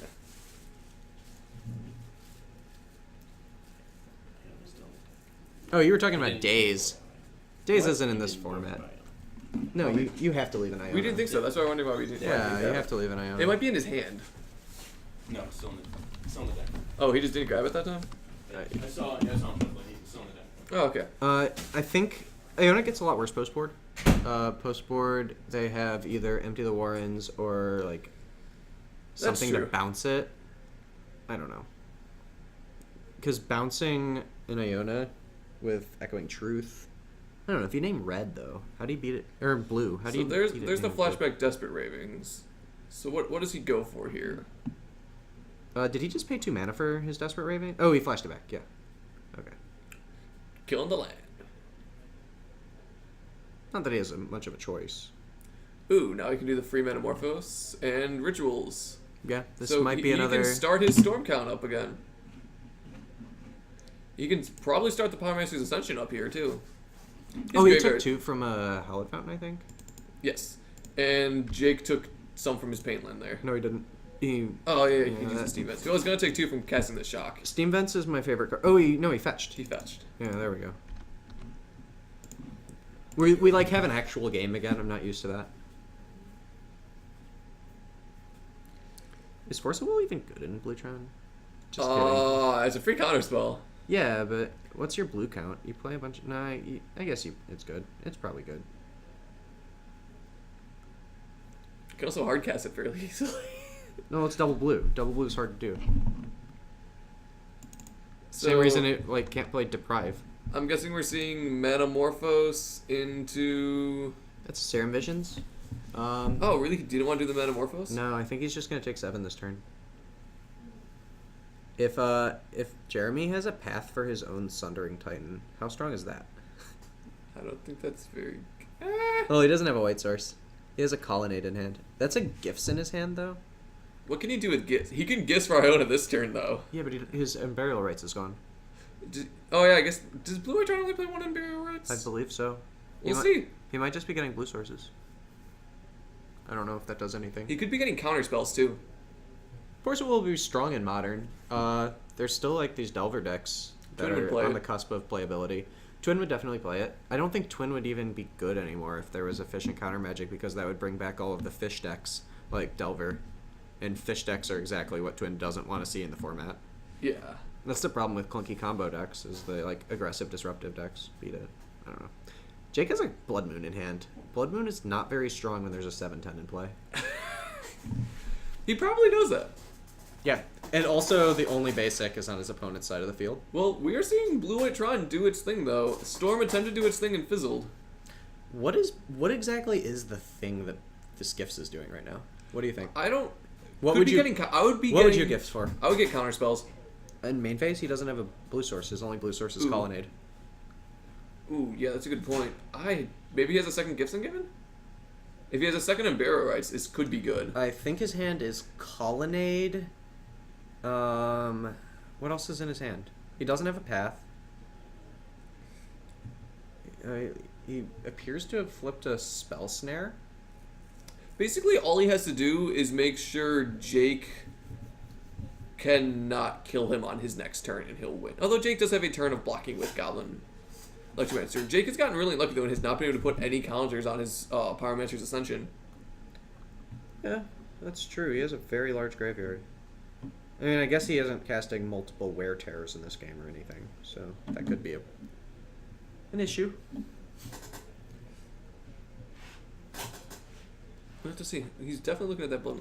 That is, I saw Expedition map, Thirst for Knowledge, Path to Exile, Ugin the Spirit Dragon. I think you give him Ugin You definitely give him and Map. I would give him Thirst for Knowledge. Yeah, Thirst for Knowledge and Ugin, I And think, because you're Path. dead next turn no matter what. I'd give him Thirst Path. Really? Yeah. Yeah, I guess. Because he can't cast either of them. Yeah, just do the two cards you can't cast. Oh, he's giving him Path, or Map Ugin. I don't like giving him the map. I like giving him the Ugin. I think I'm fine with Ugin. Maybe Ugin Thirst is the answer. Ugin Thirst seems like a good thing to give him. Because there's no way he can like make a land drop and cast Ugin this turn. Yeah. But there is a way he can make a land drop and cast Path. I don't know. Now he's at 2. Yep, that's actually a problem because Gataxian Probe is real. Yeah, he can no longer free cast Jackson Probe. Unless he Also, just does it to nug himself. but he can cast Shivan Reef, unfortunately, or activate Shivan Reef Yes. for colored mana, which is kind of mean if you ask me. Nobody asked me though. Just 'cause he just had a thing against Shivan Reef. I'm just trying to live my life, okay? He's probably going to use Shivan Reef as part of Past in Flames. Though so he doesn't have to tap it for mana. Mm-hmm. But we'll see what happens here, because now Jake is on a must-win turn. Yes. That Sundering Titan and that Ugin are a problem, and he knows it. There's the map. Yeah. And do you activate it just to get the land already? I would activate it and get a Hallowed Fountain and play it right now. Just so that Jake plays around it. I don't think Jake can really play around it, though. He got an Academy Ruins. Does he have Mindslaver in his graveyard? Yeah, he has Mindslaver in his graveyard. I don't like this at all. It's not bad. He wins like next turn no matter what. Yes, but that's why you play the Hallowed Fountain. Or just like Basic Island. If he plays Basic Island, then Jake has to play around Snare. That's fair. So just get something to bluff. It just means that his next turn is going to be slightly more awkward. Yeah, no, I think you have a point there. Like, bluffing is a real thing in Modern, but... Because like, his next turn is going to be play Ugin, -2, attack for 7, Oh, game. there's the Colonnade. And there's nothing Jake can do about that. There's nothing in Jake's deck short of Echoing Truth. Echoing Truth kills that. But, like, I don't know. Academy Ruins doesn't really solve that problem. Well, here's a Metamorphose. I don't know. So now the fun begins. Yeah. So we get to see if Jake can win this turn at 2 life. Which means he cannot free cast Probe anymore. Who? This match has like actually been pretty fun to watch, I think. So I kind of agree with what Punky Poo is saying. If Jake knows he's going to die anyways, may as well not play around So anything. here's the thing: is you Also- actually do play around things because the way you sequence your spells that you're gonna play anyway changes if you're playing around Spell Snare, Spell Pierce, whatever. There's Path to the Exile. probe. Well, it's not Path to Exile. He would have just main faced this Path to Exile or upkeep the Path to Exile. There Right. is the Probe. Oh yeah, and Ugin actually has a plus ability that will kill Jake if he plays it. So like this is dead. Yeah, Jake is on a I forgot must-win about turn. that. Yeah. -2 is like not the answer. Echoing Truth doesn't save him. Is he just slamming Blood Moon? No, Passing Flames. No, It of looked like course. he was going to play that Blood Moon for a second. I was like, what? That seems bad. But no, so he's just going to... He might have the kill this turn.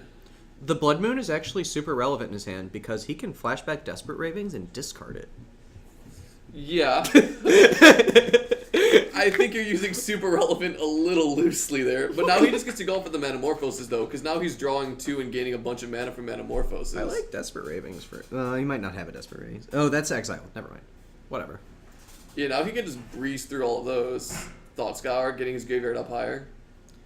I have confidence that Jake is a good Storm player because he plays Desperate Ravings over Faithless Looting. I didn't know that people still thought it was correct to play Faithless Looting. Nobody that's a good Storm player does, really. I don't know. None of the good Storm players I've talked to have supported Faithless Looting. Oh, yeah, no, what about Limes was mentioning how agreeing with us. It's like, oh, yeah, Ugin does have the plus ability, which we were entirely ignoring. No, I just said that. Yeah, we said that a little while ago. Yeah, we correct Either ourselves way, if the he's minus is dead. wrong. Like, yeah.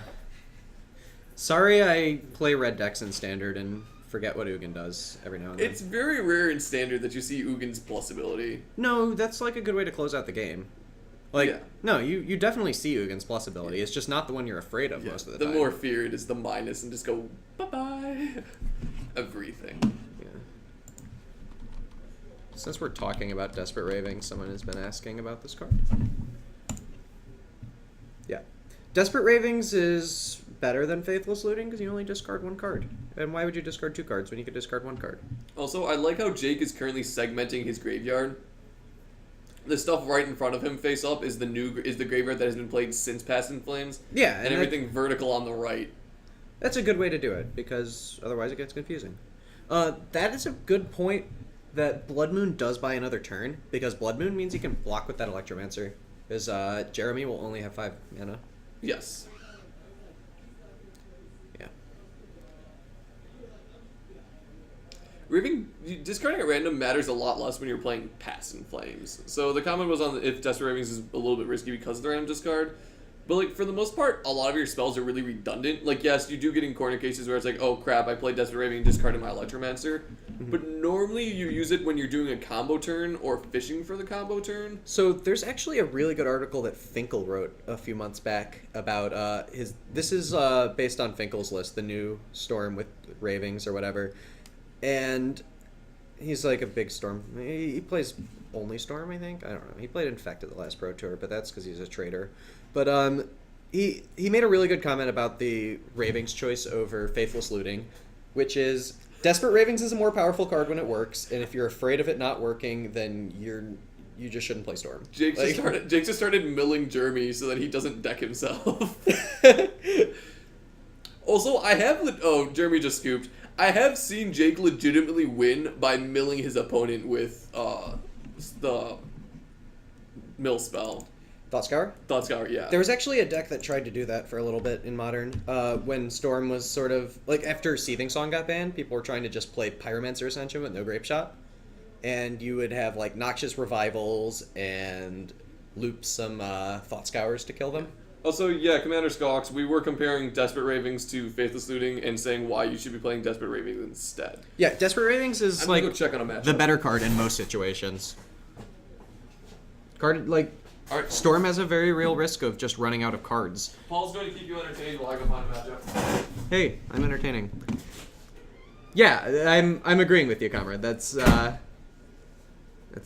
true. Oh, I guess you're arguing in chat. So since we didn't start the match timer, I have no idea how much time's left in this round.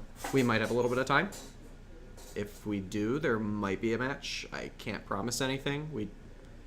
But we'll try our best. We'll get something up on the screen eventually. Until then, I don't know.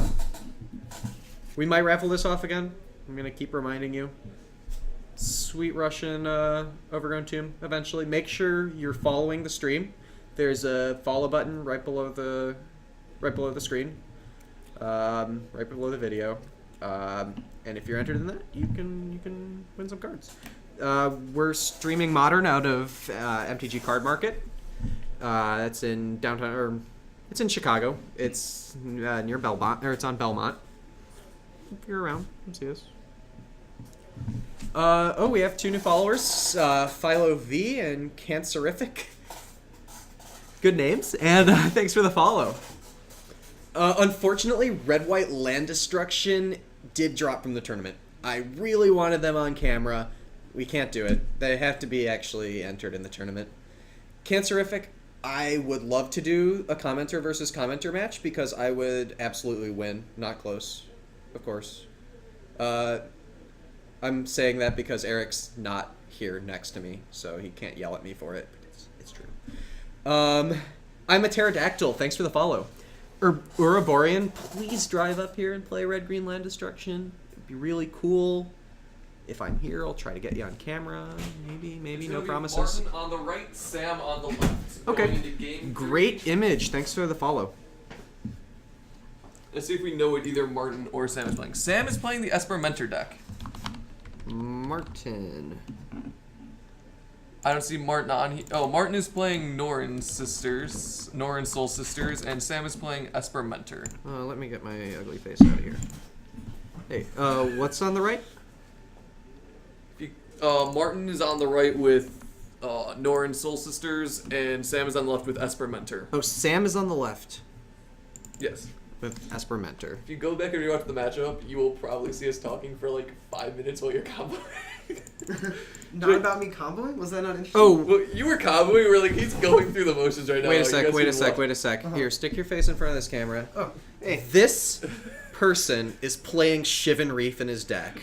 Oh, so Yeah? he was complaining so much about him to back of the one life loss Okay. every Oh, time yeah. he made a spell. You know, I actually hate it too. I hate Shivan Do you so much. do you want to Damn, see? man, Here's what I have Martin. to do. Every time I have to, it covers up my screen. Yeah. I have to delete Yeah. it. It's an atrocity. Yeah, and every time I really. draw 2 of them, it just does like 10 damage to me. God, It's it- awful.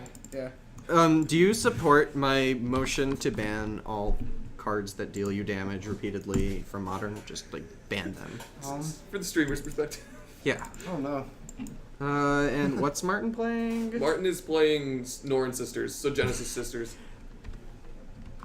So we're gonna get to see a nice one match that'll probably wind up going to time, but It's okay. This is why you board in your Dragon Throne of Tarkir, and no, that's standard. there. That's a joke. That was standard.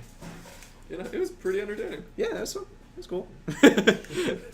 If you go back and watch the stream, you'll see Paul yelling about your Shivan Reefs because he doesn't want to have to keep marking down the damage. You had like 3 of them in game All the 1. awful displays I made like throughout the night. We didn't really see any blatant misplays. Oh, for It's on really stream. hard to tell because we stopped paying attention. No, I was still paying attention. And it didn't look like you did anything blatantly wrong. Yeah. There was like a few places where There were sometimes there's like, oh, you could have sequenced it in different order. Game 2 when I Is this 1-1? I think. Yeah. Yes. wait, no, game 1 when I was going off and I decided to top Ascension and And the wear tear? Wear tear. Yeah, we were wondering about that. Yeah, I should have realized. Like, so my plan was, I wear and tear the Mind Slaver, but like that's an awful. Like, so I didn't realize he had enough mana to just like find Iona and play Iona, and then like I could just never win. Yeah. But like if you let him untap with it though, he Kenny, just thanks takes for the your turn follow. and wrecks your hand. Yeah. Crimson Viper, this is not a new round. worse We're in than game that. 3. I don't know if he would have come up with this on the spot. He could but, have like, he could have tried to make you combo and grape Yeah, shot he yourself. just does the combo and grip shot me. Yeah. Yeah, It's so like not I- that hard to do if you know how to play Storm. Yeah, I agreed with you keeping it on top to kill it, the Mind Slaver, because if he hit you with the Mind Slaver, you'd be dead. Yeah, But- yeah. If I don't keep it the It's a good, like, the safety wear and tear valve. input Yeah. on top, then like my plan is just to try as hard as possible to win that turn or lose. But I think that gives me better value. I think there's an argument Also, for not really topping quick, the Crimson Ascension. Viper, sorry, we Not missed topping the. what? Ascension. Oh yeah. I think I shouldn't have topped that either because I was Yeah. thinking since the game will last another turn, I might be able to turn it on. Well, But if the you- game's not lasting another turn, I can't. So if you don't, Hold on, guys, if really you don't, quick. yeah. Response to chat. Someone asked about the new round time. We forgot to start the round time for this round. There's about 6 minutes left in the round, and they have a 2-minute time extension. This is still round 3. We missed the match clock at the beginning, and by the time we realized it was way too late to start it. This is in game 3. I think if you're topping the wear tear, it's because you think you're not going to win this turn, and in that case, this Ascension is fine. If you bottom the wear tear, it's because you think I am going to win this turn, in which case you bottom the Ascension as well. Yeah, and I Yeah. think Also- it's better So for like bottom both. either way, they're both top or both bottom. I think either one's defensible.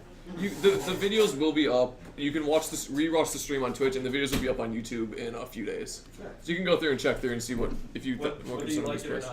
not? Sam Yeah, has I'm just. probably gonna rewatch that. I thought they were interesting games. Are you sure this is Esper Mentor? He just played a Blood Crypt and duressed a Deflecting That's Palm. the only Sam I see on Wait, here. deflecting ball. He just duressed a Deflecting Palm. Is he playing Burn? No, he's playing Soul Flare. He is playing Soul Flare. Oh, it's the other Sam. Yeah. Oh, so this is the different set. This is the Soul Flare Sam. Okay. This is Soul Flare. Yeah. Oh, wait, that's a Manus Rider and a Gorklan Rampager. yeah for flying haste. I don't know And what's trample. happening.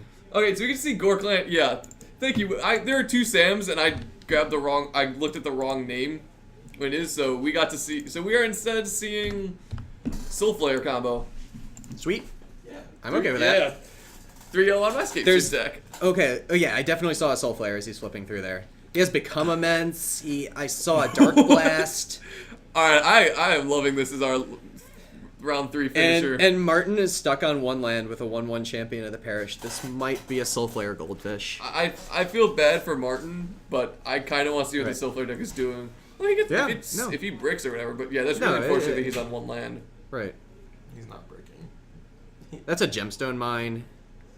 Unfortunately, that Gemstone Mine cannot Also, cast is Mantis Sam actually Rider. on at 15? Yes. Oh, okay. He took Ooh. Whoa!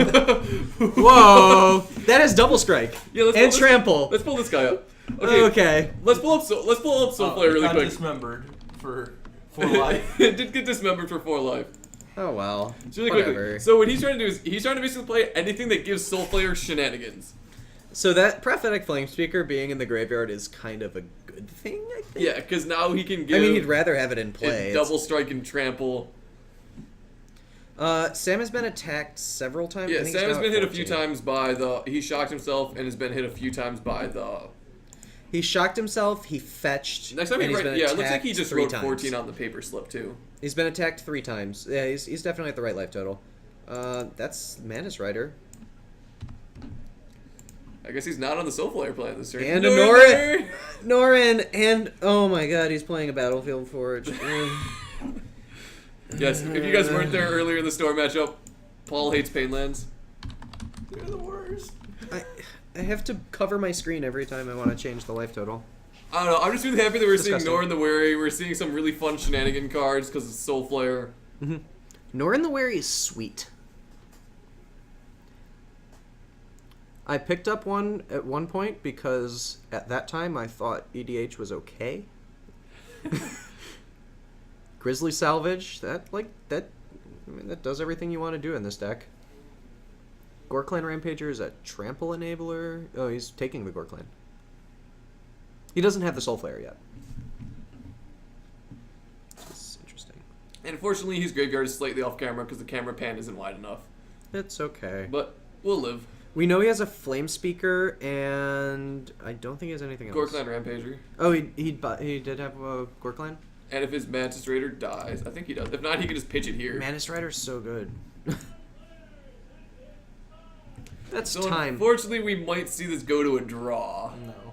No, they might have an extension for They do have an moving. extension. Yes. And there's no way this is gonna go. Oh, you think he's just gonna go fast enough? Yeah. Alright, while we're waiting for the... I like Give Us Some, we're just watching weird shit tonight. Which is true, but like, Blue White Tron isn't terrible. We've seen some legit decks, we saw Infect. We're going a little bit of the strange end of Modern, but we do have one more round left. Oh, pull up Mantis Rider. Really quick. Yeah. It's Mantis really Rider. annoying that Stinkweed Imp doesn't have actual Death Touch. Is there a specific thing you guys would like to see for our 4th round? Escape shift. I like Scape Shift. We might put you on if they don't say anything. I want to see Kyle's I play like seeing control. my own deck on camera at some point. I during want the to night. see Kyle play Fabiano Control. What does Fabiano control? That bug control list that played like Ashiok and weird Uh-oh. things like that. Are you just gonna draw the? Are you just gonna leave, like draw the last round and leave though? Oh, that's I a will Soul play it Warden. on my Oh camera, my god. Otherwise, I'm drawing and leaving. You're gonna make the other 3-0 person super sad if you make him play on camera. He'll probably just like concede and be like, I'm out.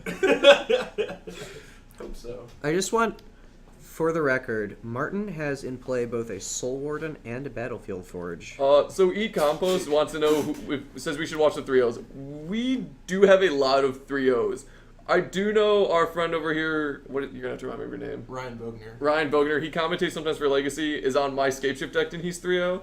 So if you got they want to see a 3-0. You want to play on camera? Sure. All right, we're gonna have Scape Shift on camera and make his 3-0 opponent try to concede. All right, so we're gonna put my Scape Shift decks, which has Gifts Ungiven on it, on camera, and that's a 3-0 deck. So there, it looks like he's still going for some shenanigans Norin puts him up to 12. and keeps pumping that. Oh no, his That's a Soul Ward. yeah. I was saying, got rid of his champion of the pairs. He's going to 9. Is he going to get double Gorkland here? I hope so. That's hilarious. Oh, that's a Become Immense. I think the game's over. Is he gonna Gorkland also? That No, is- he's just going to Become Immense. He's gonna become very immense. He is going to be the immensest. So but that makes it a 9-9. It's No, it's- oh no, I've been for the updating. Gore clan. I've just been updating it. Oh, plus become immense. So it's 7/7 plus 6/6 is 13/13. So he's at like 1. Oh, he's dead. Yeah, he's very dead. He's severely dead. He was at 12. Oh, okay. I thought that was after the Gore clan already hit. No, that is. He was. This is 7. He was at 12. So Okay, am I now he's at actually 1. What? Yeah, you can go on camera. Go. Do it. We're gonna have scape shift on camera. Okay, there we go. That was fun. We're gonna have give no shifts. I like that name. That's a good name. All right, so we got to see the Soul Flare deck do its thing. Did you say his name was Ryan? I am sorry, Chad. I am terrible with names. That's Ryan Bogner. Yeah, Ryan Bogner. Okay, I thought it was Ryan. I knew it was Ryan B. I couldn't remember what his full last name was. Everyone should know Ryan. I've never met him before tonight. Really? Yeah, How have you never met him?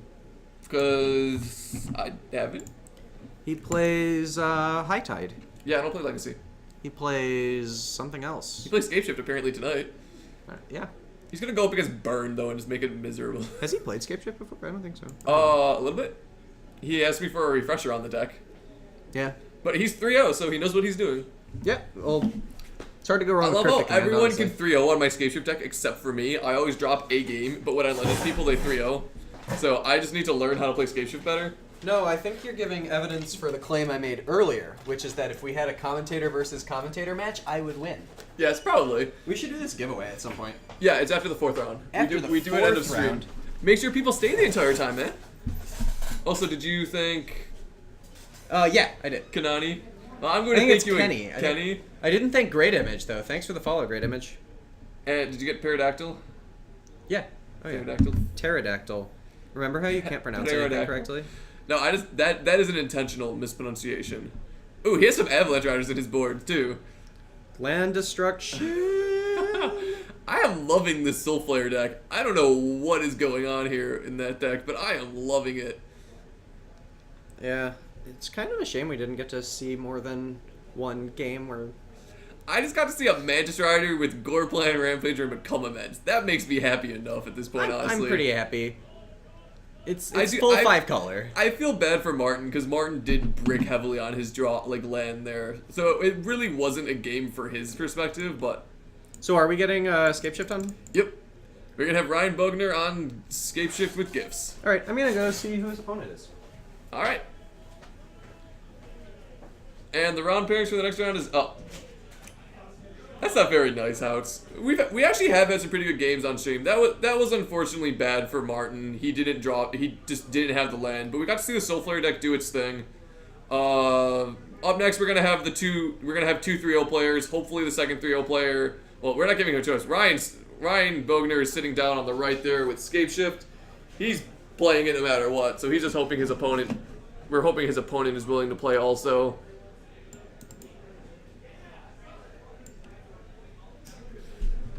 So he is 3-0. His opponent should also be 3-0 unless he gets the pair down. Ryan is on the right, and Yep. Sam Feldman is on the left. Now, is he the Esper Mentor deck? Maybe.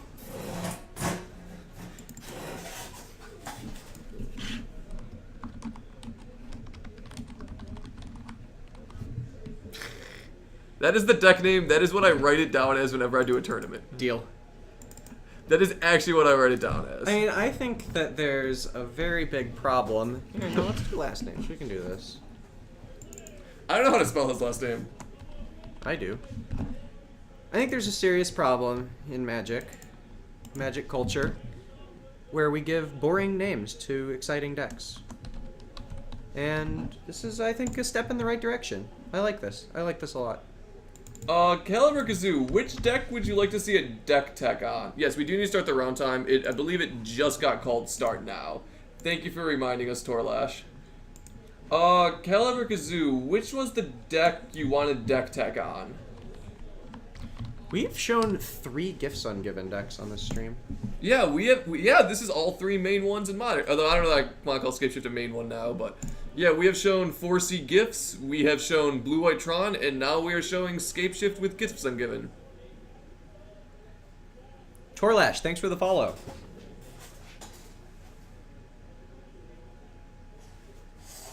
Omnidor Thragfire is like okay, I guess. Yeah, I don't know if Thryfire is a pretty good name. I just want deck names to be like cephalid breakfast.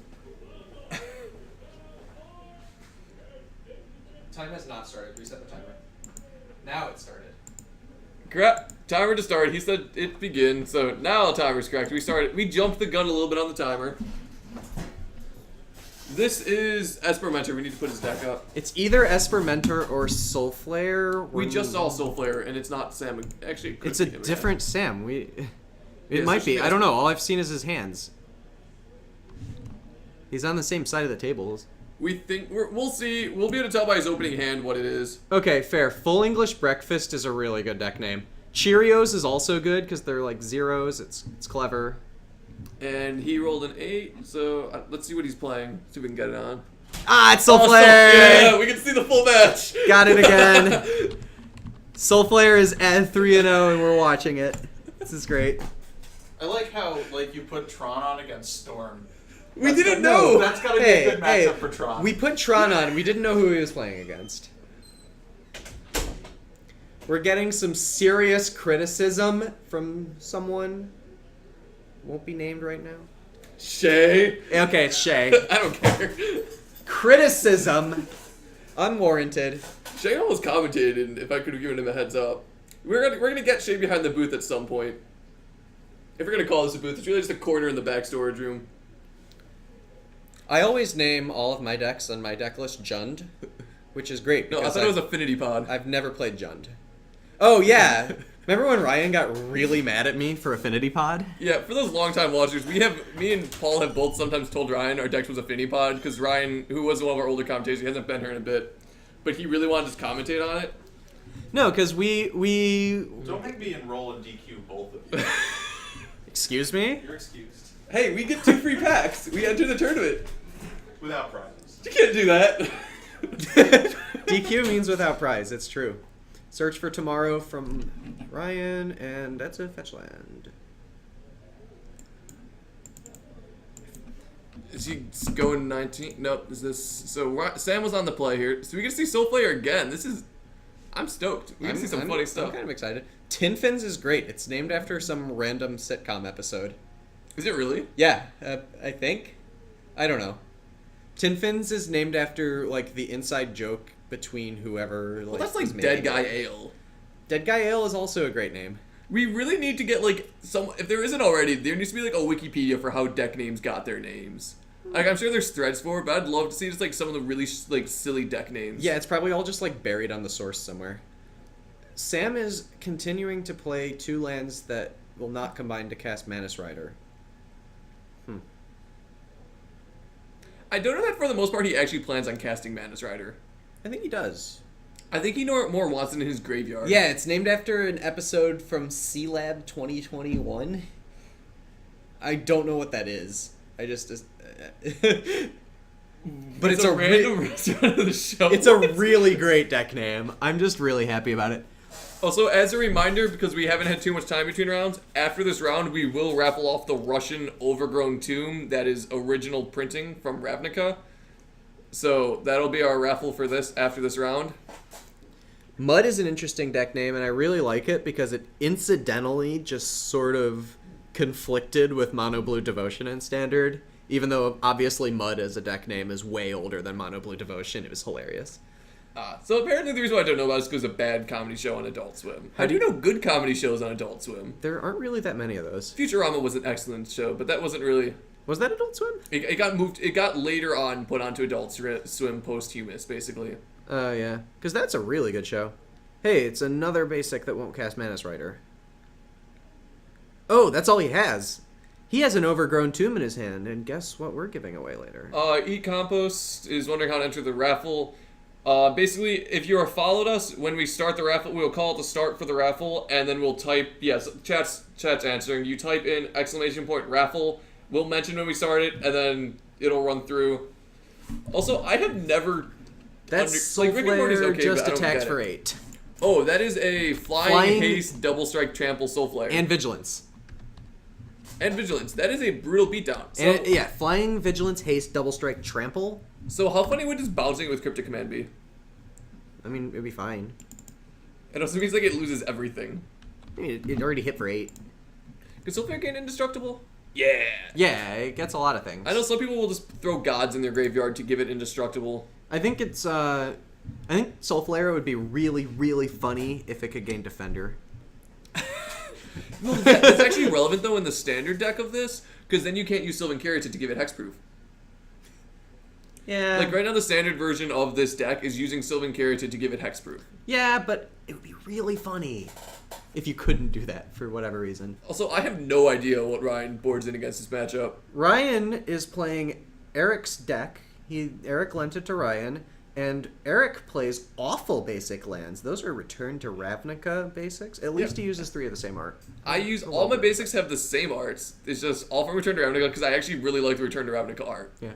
Team America is a great name, and which one came first, Team America or Team Italian? Or Team Italia? Team Italia was second. I think Team America came first, and Well, Team Italia was like a playoff of that. I don't know. Also a good name. I think he just drew the Cryptic. Oh no, that's a Gifts. Never mind. Does he have a Cryptic though? No, he has a Scape Shift, 3 lands, and a Gifts. He's at 12. He's pretty close to death. He can Gifts for Cryptic? For Cryptic, yeah. But he's going to be taking 11? Oh, that's a Gore Clan Rampager. Hey. Oh, that's game. GG. He might not go for it. He might have... Isoltron Team Italia is the black-white-red Dega at the time, Mardu now, I guess. And it's a tempo deck like Team America, but it cut the blue and the green cards to be like a dead guy Shale with bolts, I think. Was that Legacy first? I know that was the name of the modern one. No, it was a Legacy deck. It's an old Legacy deck. Yeah, I say because there was a rendition re-innovation of it, I guess, whatever you want to call it, in modern. Yeah. Most of the cool deck names are Legacy, and most of the awful deck names are Modern. There are a couple of cool...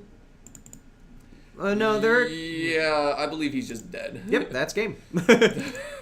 he just attacked for 16. Honestly, I don't know what I can do against this deck. Negate? No. I mean, like, Remand is strong. Remand's probably your best card. Baloths, Crimson Grip. That doesn't do anything. He's doing so much damage. I don't know that there's much in my board. Yeah. I just don't think there's much in my board against this matchup. This is hilarious. Like, you have so much counterspells main decks, you just need to keep a hand of counterspells. I love this Soul Flare deck so much. I'm gonna play it one day. He could play Inferno Titans? Or Baloths for life gain? You don't really have many dead cards either, though. Hate Bears is an awful Modern deck name because all it does is tell you what it does. Modern decks are boring because they came after coverage, and most of the old Legacy deck names came from forums. Also, or, too, House, like, word of mouth. This is actually not a copy-paste Scapeshift deck. Me and someone else have been working on tuning it, so I'm playing like a lot of different things than other Scapeshift players have. I think like, he's just referring to the fact that Scapeshift is a known deck. Yeah, it is a known deck. Yeah. Soulflare is kind of a known deck at this point, too, though. People get a lot out of playing known decks. I enjoy Scapeshift. I am really enjoying the Soulflare deck, though. We stream... So, the WUBRGxyz stream is Monday Night Legacy...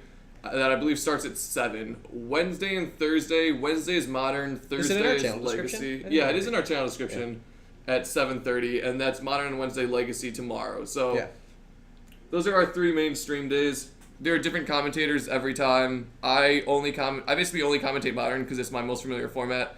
I'm pretty sure Mark would be very unhappy with me commentating Legacy because I don't know what half the cards do. I haven't played Legacy in a while, but I've watched a lot of it. I just don't know what all the cards do by heart. Yeah. It's interesting you guys bring up Mythic Conscription, because Mythic Conscription was an adaptation of Mythic Bant, which was named because every card in the deck was a money rare, and it was just after Mythic rares were made, so it was literally, this is a deck full of Mythic rares. If you pay money for it, you'll win. I don't know. I don't know how I feel about that. It's kind of funny. It looks like he might be bringing Fire Spout in. Fire just to clear birds and like the lower combo pieces. I mean, he kills Manus Rider. Seems fine. I don't know.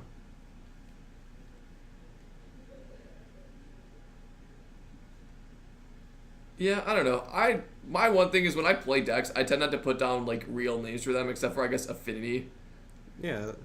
But No, if you play Affinity, you should write down blue-eye control. Just to, like... Fluid control every time. Just to hope you get on camera and it'll mess up the coverage people just a little bit. That they won't actually read your deck list. I just like tend to name stuff randomly. Like I've just put Affinity as like Bender's Army before, for the Futurama reference. That's what I'm probably gonna start calling it again. I haven't played Affinity in a while, but I used to play it and just always call it Bender's Army. Yeah, this deck is Give No Shifts. Well, Affinity started back in a time when they actually did name things better a little bit.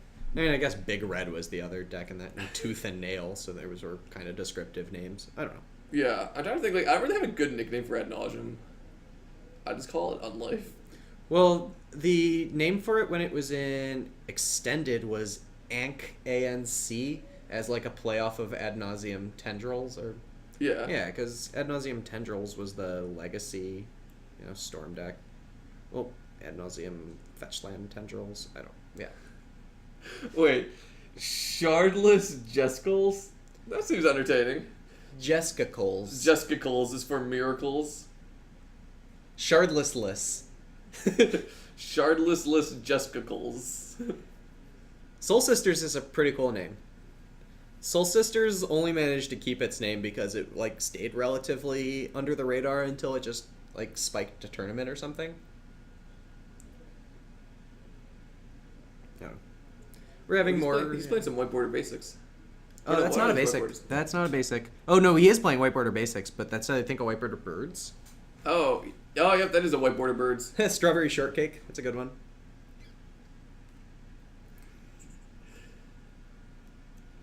This Soulflare deck is really explosive. I am definitely being entertained by this. I'm on board. As sad as I am to see my own deck lose, this is pretty cool. Did Brian mold a 6? Yeah, I Yes. think he did. Sleight Sleight of of hand. hand. You should cut that awful card. There's nothing better to... What do I put in for it? Lightning Bolt. I have 2 lightning bolts. I'm not running 4. Stacksless Stacks. That one's kind of funny because like the majority of Stacks decks just don't play Stacks anymore. So Stacksless Stacks is now just like the default, and then if you play Stacks, it would be like Stacks with Stacks. So I'm trying to think. So what cards are really would be good against this Soulflare deck? I I guess, know, like, obviously counterspells are pretty good. oh, like Rest in Peace. I don't know, but nobody plays that. Yeah, this deck is, like, fairly entertaining right now because no one is playing, like, Graveyard Hate. Yeah, it seems weak to Path to Exile as well, Yeah. because he's just like jamming Gorkline Rampagers into nothing and winning because of it. I wonder if he has anything that can give it... Can it gain life? Yeah, I wonder if he has anything to give it lifelink in his board. Oh, Vapor Snag is a good answer. That's a good point. Ooh. And like most bounce effects, Remand is insane because they just like exile. Oh, all he their best has a stuff. remand, too. Yeah, like Remand is solid. But there is, like, there is the noticeable point with this deck where even if something gets remanded, like, just having the base cards is pretty good. Like, yeah, this Soulflare is pretty good, especially if it gets Gorkline Rampagered. It's a 4/4 for 6. If it gets remanded, just like having to exile all your stuff is so strong. Yeah. Oh, I forgot about Team Europe. What even was Team Europe? No idea. Suspending the search for tomorrow, holding up remand. The Soulflare deck actually does seem very strong. I have a lot of respect for this. Yeah, it's a very fast grave combo. It kind of reminds me of like a Living End style deck almost. Or throw stuff in your graveyard and try to combo kill. Mm-hmm. It also dodges Abrupt Decay. And Slaughter Pact. Yeah, it dodges a lot of things. And he flips 2 lands.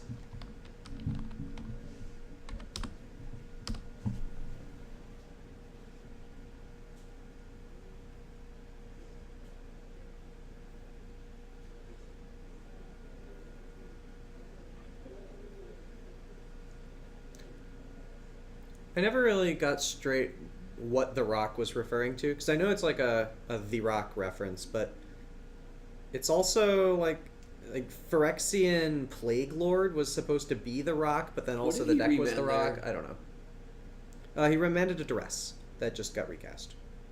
Because Ah, he just wanted to get the draw card. I wonder if he drew the scape shift. I think he just wanted. Yeah, he probably did because I think he just wanted the remand out of his hand. Can now return a witness for remand. He can. It's a little slow though. Like he'll have to tap out. I think he needs to apply pressure though, doesn't he? He's not really applying pressure with a prophetic flame speaker in play. Yeah, I guess he doesn't have much to hit off it, but Yeah. I think I would still do yeah, it. I think there's an argument. Yeah, you might as well. Oh, he's getting the scape get shift the back. scape shift back.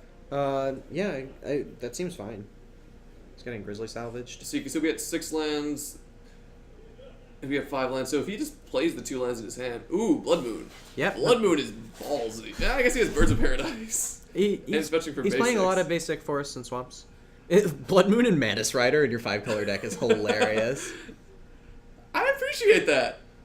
I can get behind Blood Moon in this deck. Plague Lord didn't create tokens. It was what was that card? The one that made squirrels. That made the millions, and the Rock just hung out with them and sacked them to things.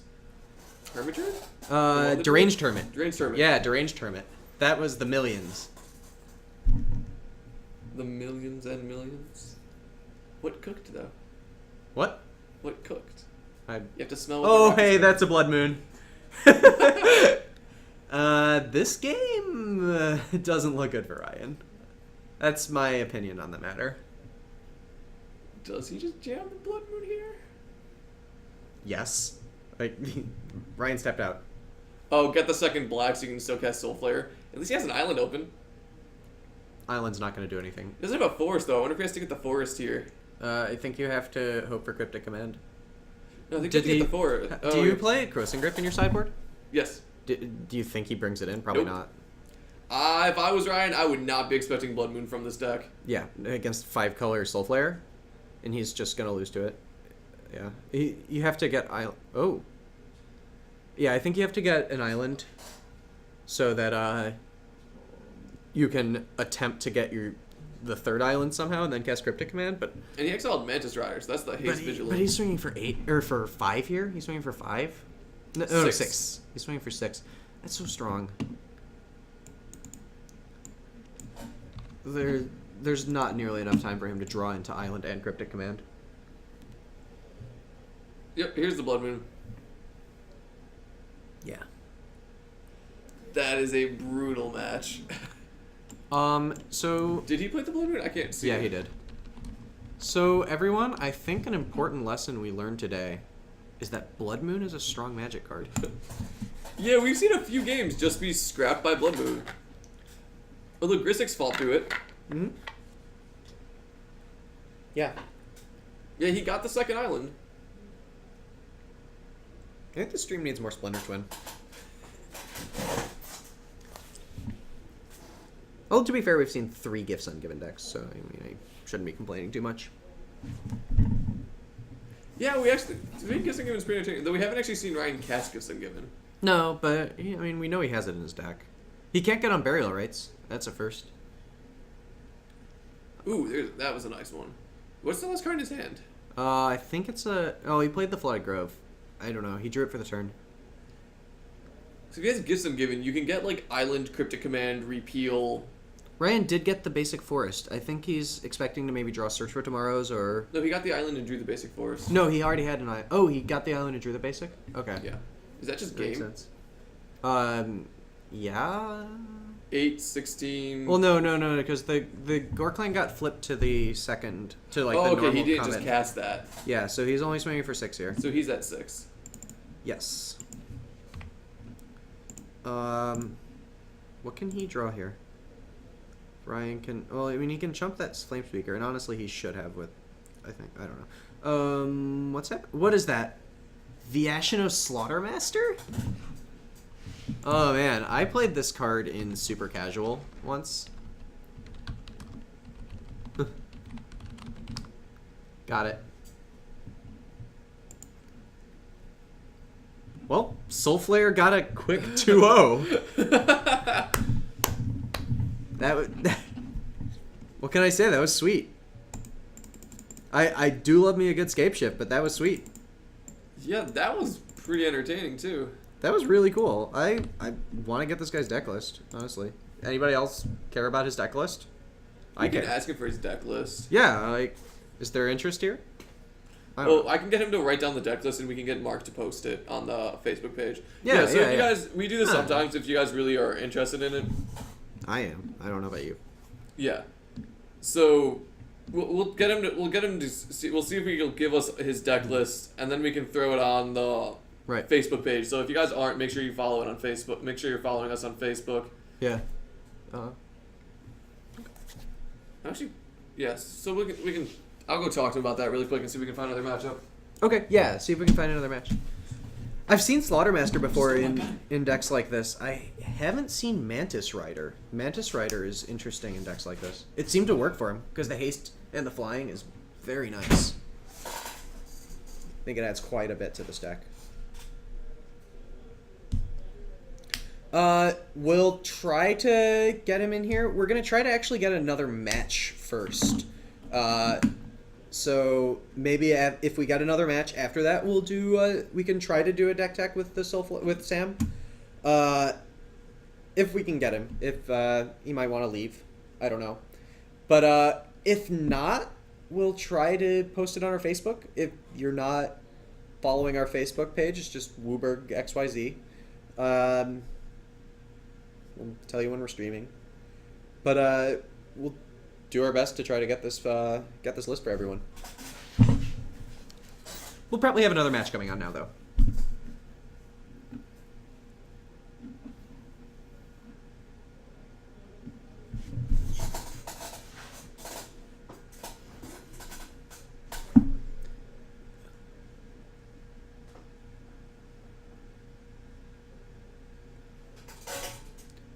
Why is Eric Millington writing his name on this piece of paper? I don't know. Well, I guess it's so Sam can message him on Facebook. I don't know. Either way, it looks like we're getting the Soul Flare deck at some point, so look out for that. It'll probably be here in a few days.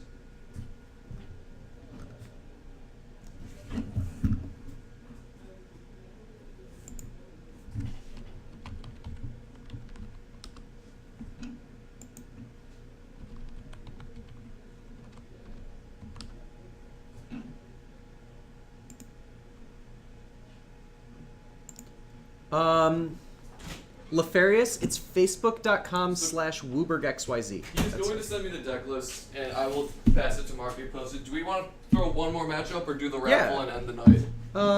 You want to do the raffle and then have the Just matchup? 11. I didn't see anyone at a good pause point. Okay. Might as well do the raffle now. Yeah, we'll do the raffle. If anyone's at a good pause point, we'll do it. Otherwise, we might call it an early night. Okay. Let's get it back in here. So, make sure you're following us. We're about to do this raffle. We have this Russian original Ravnica Overgrown Tomb to give away to somebody here.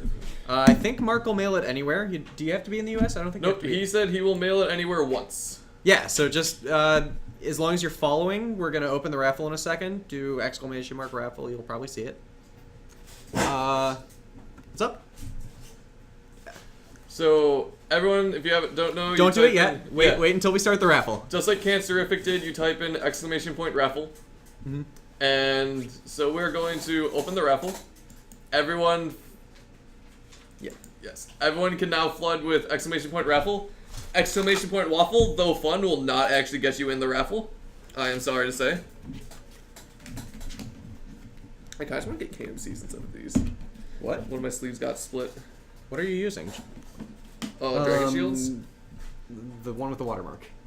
Yeah. What are you talking about? So I'm gonna let you guys run through that really quick. Let's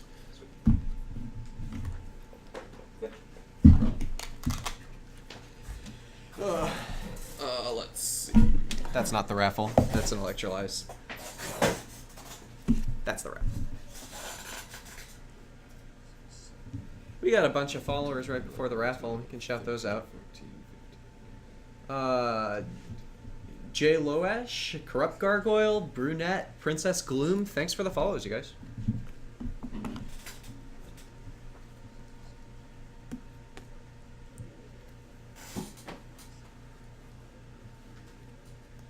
Are you counting your sleeves?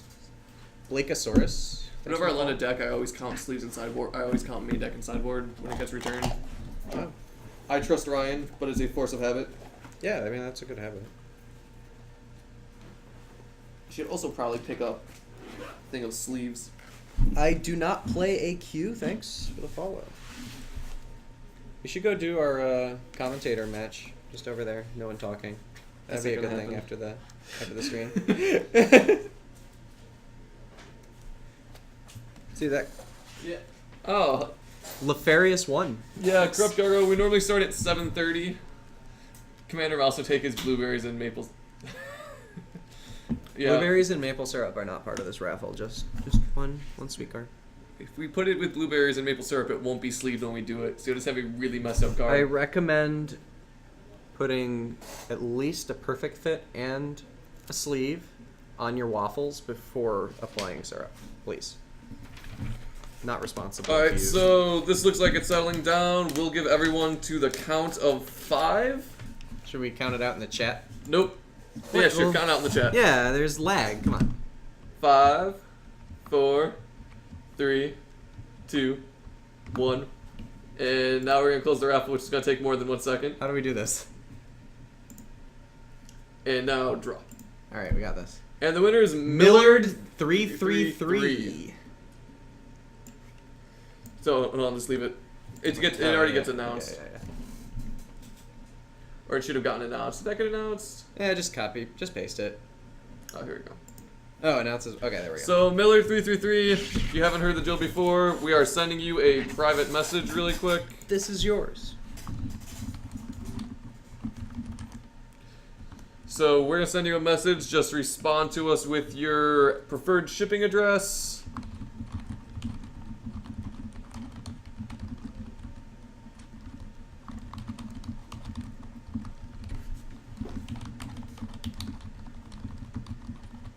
Alright, so this message is sent, so please send us your preferred shipping address when you get a response to this, and thank you Cryptic8956 for following.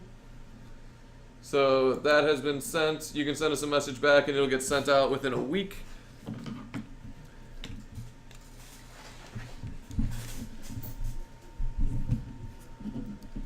There you go. I'm just writing this down so Mark knows.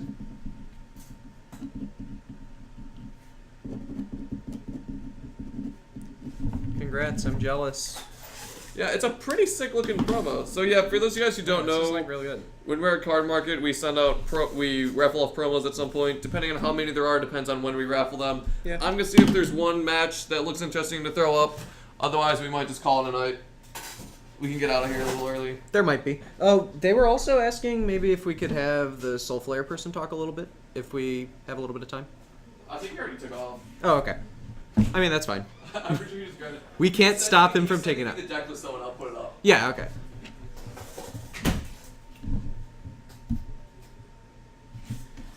We'll at least have the Soul Flare list, so that's nice. Okay, so we might have a match, we might not. Might take a little bit. Feel free to stick around if you want to see a match. Tried to get Eric to do the commentator match, but he just wouldn't do it. I think he's afraid. He knows what'll happen.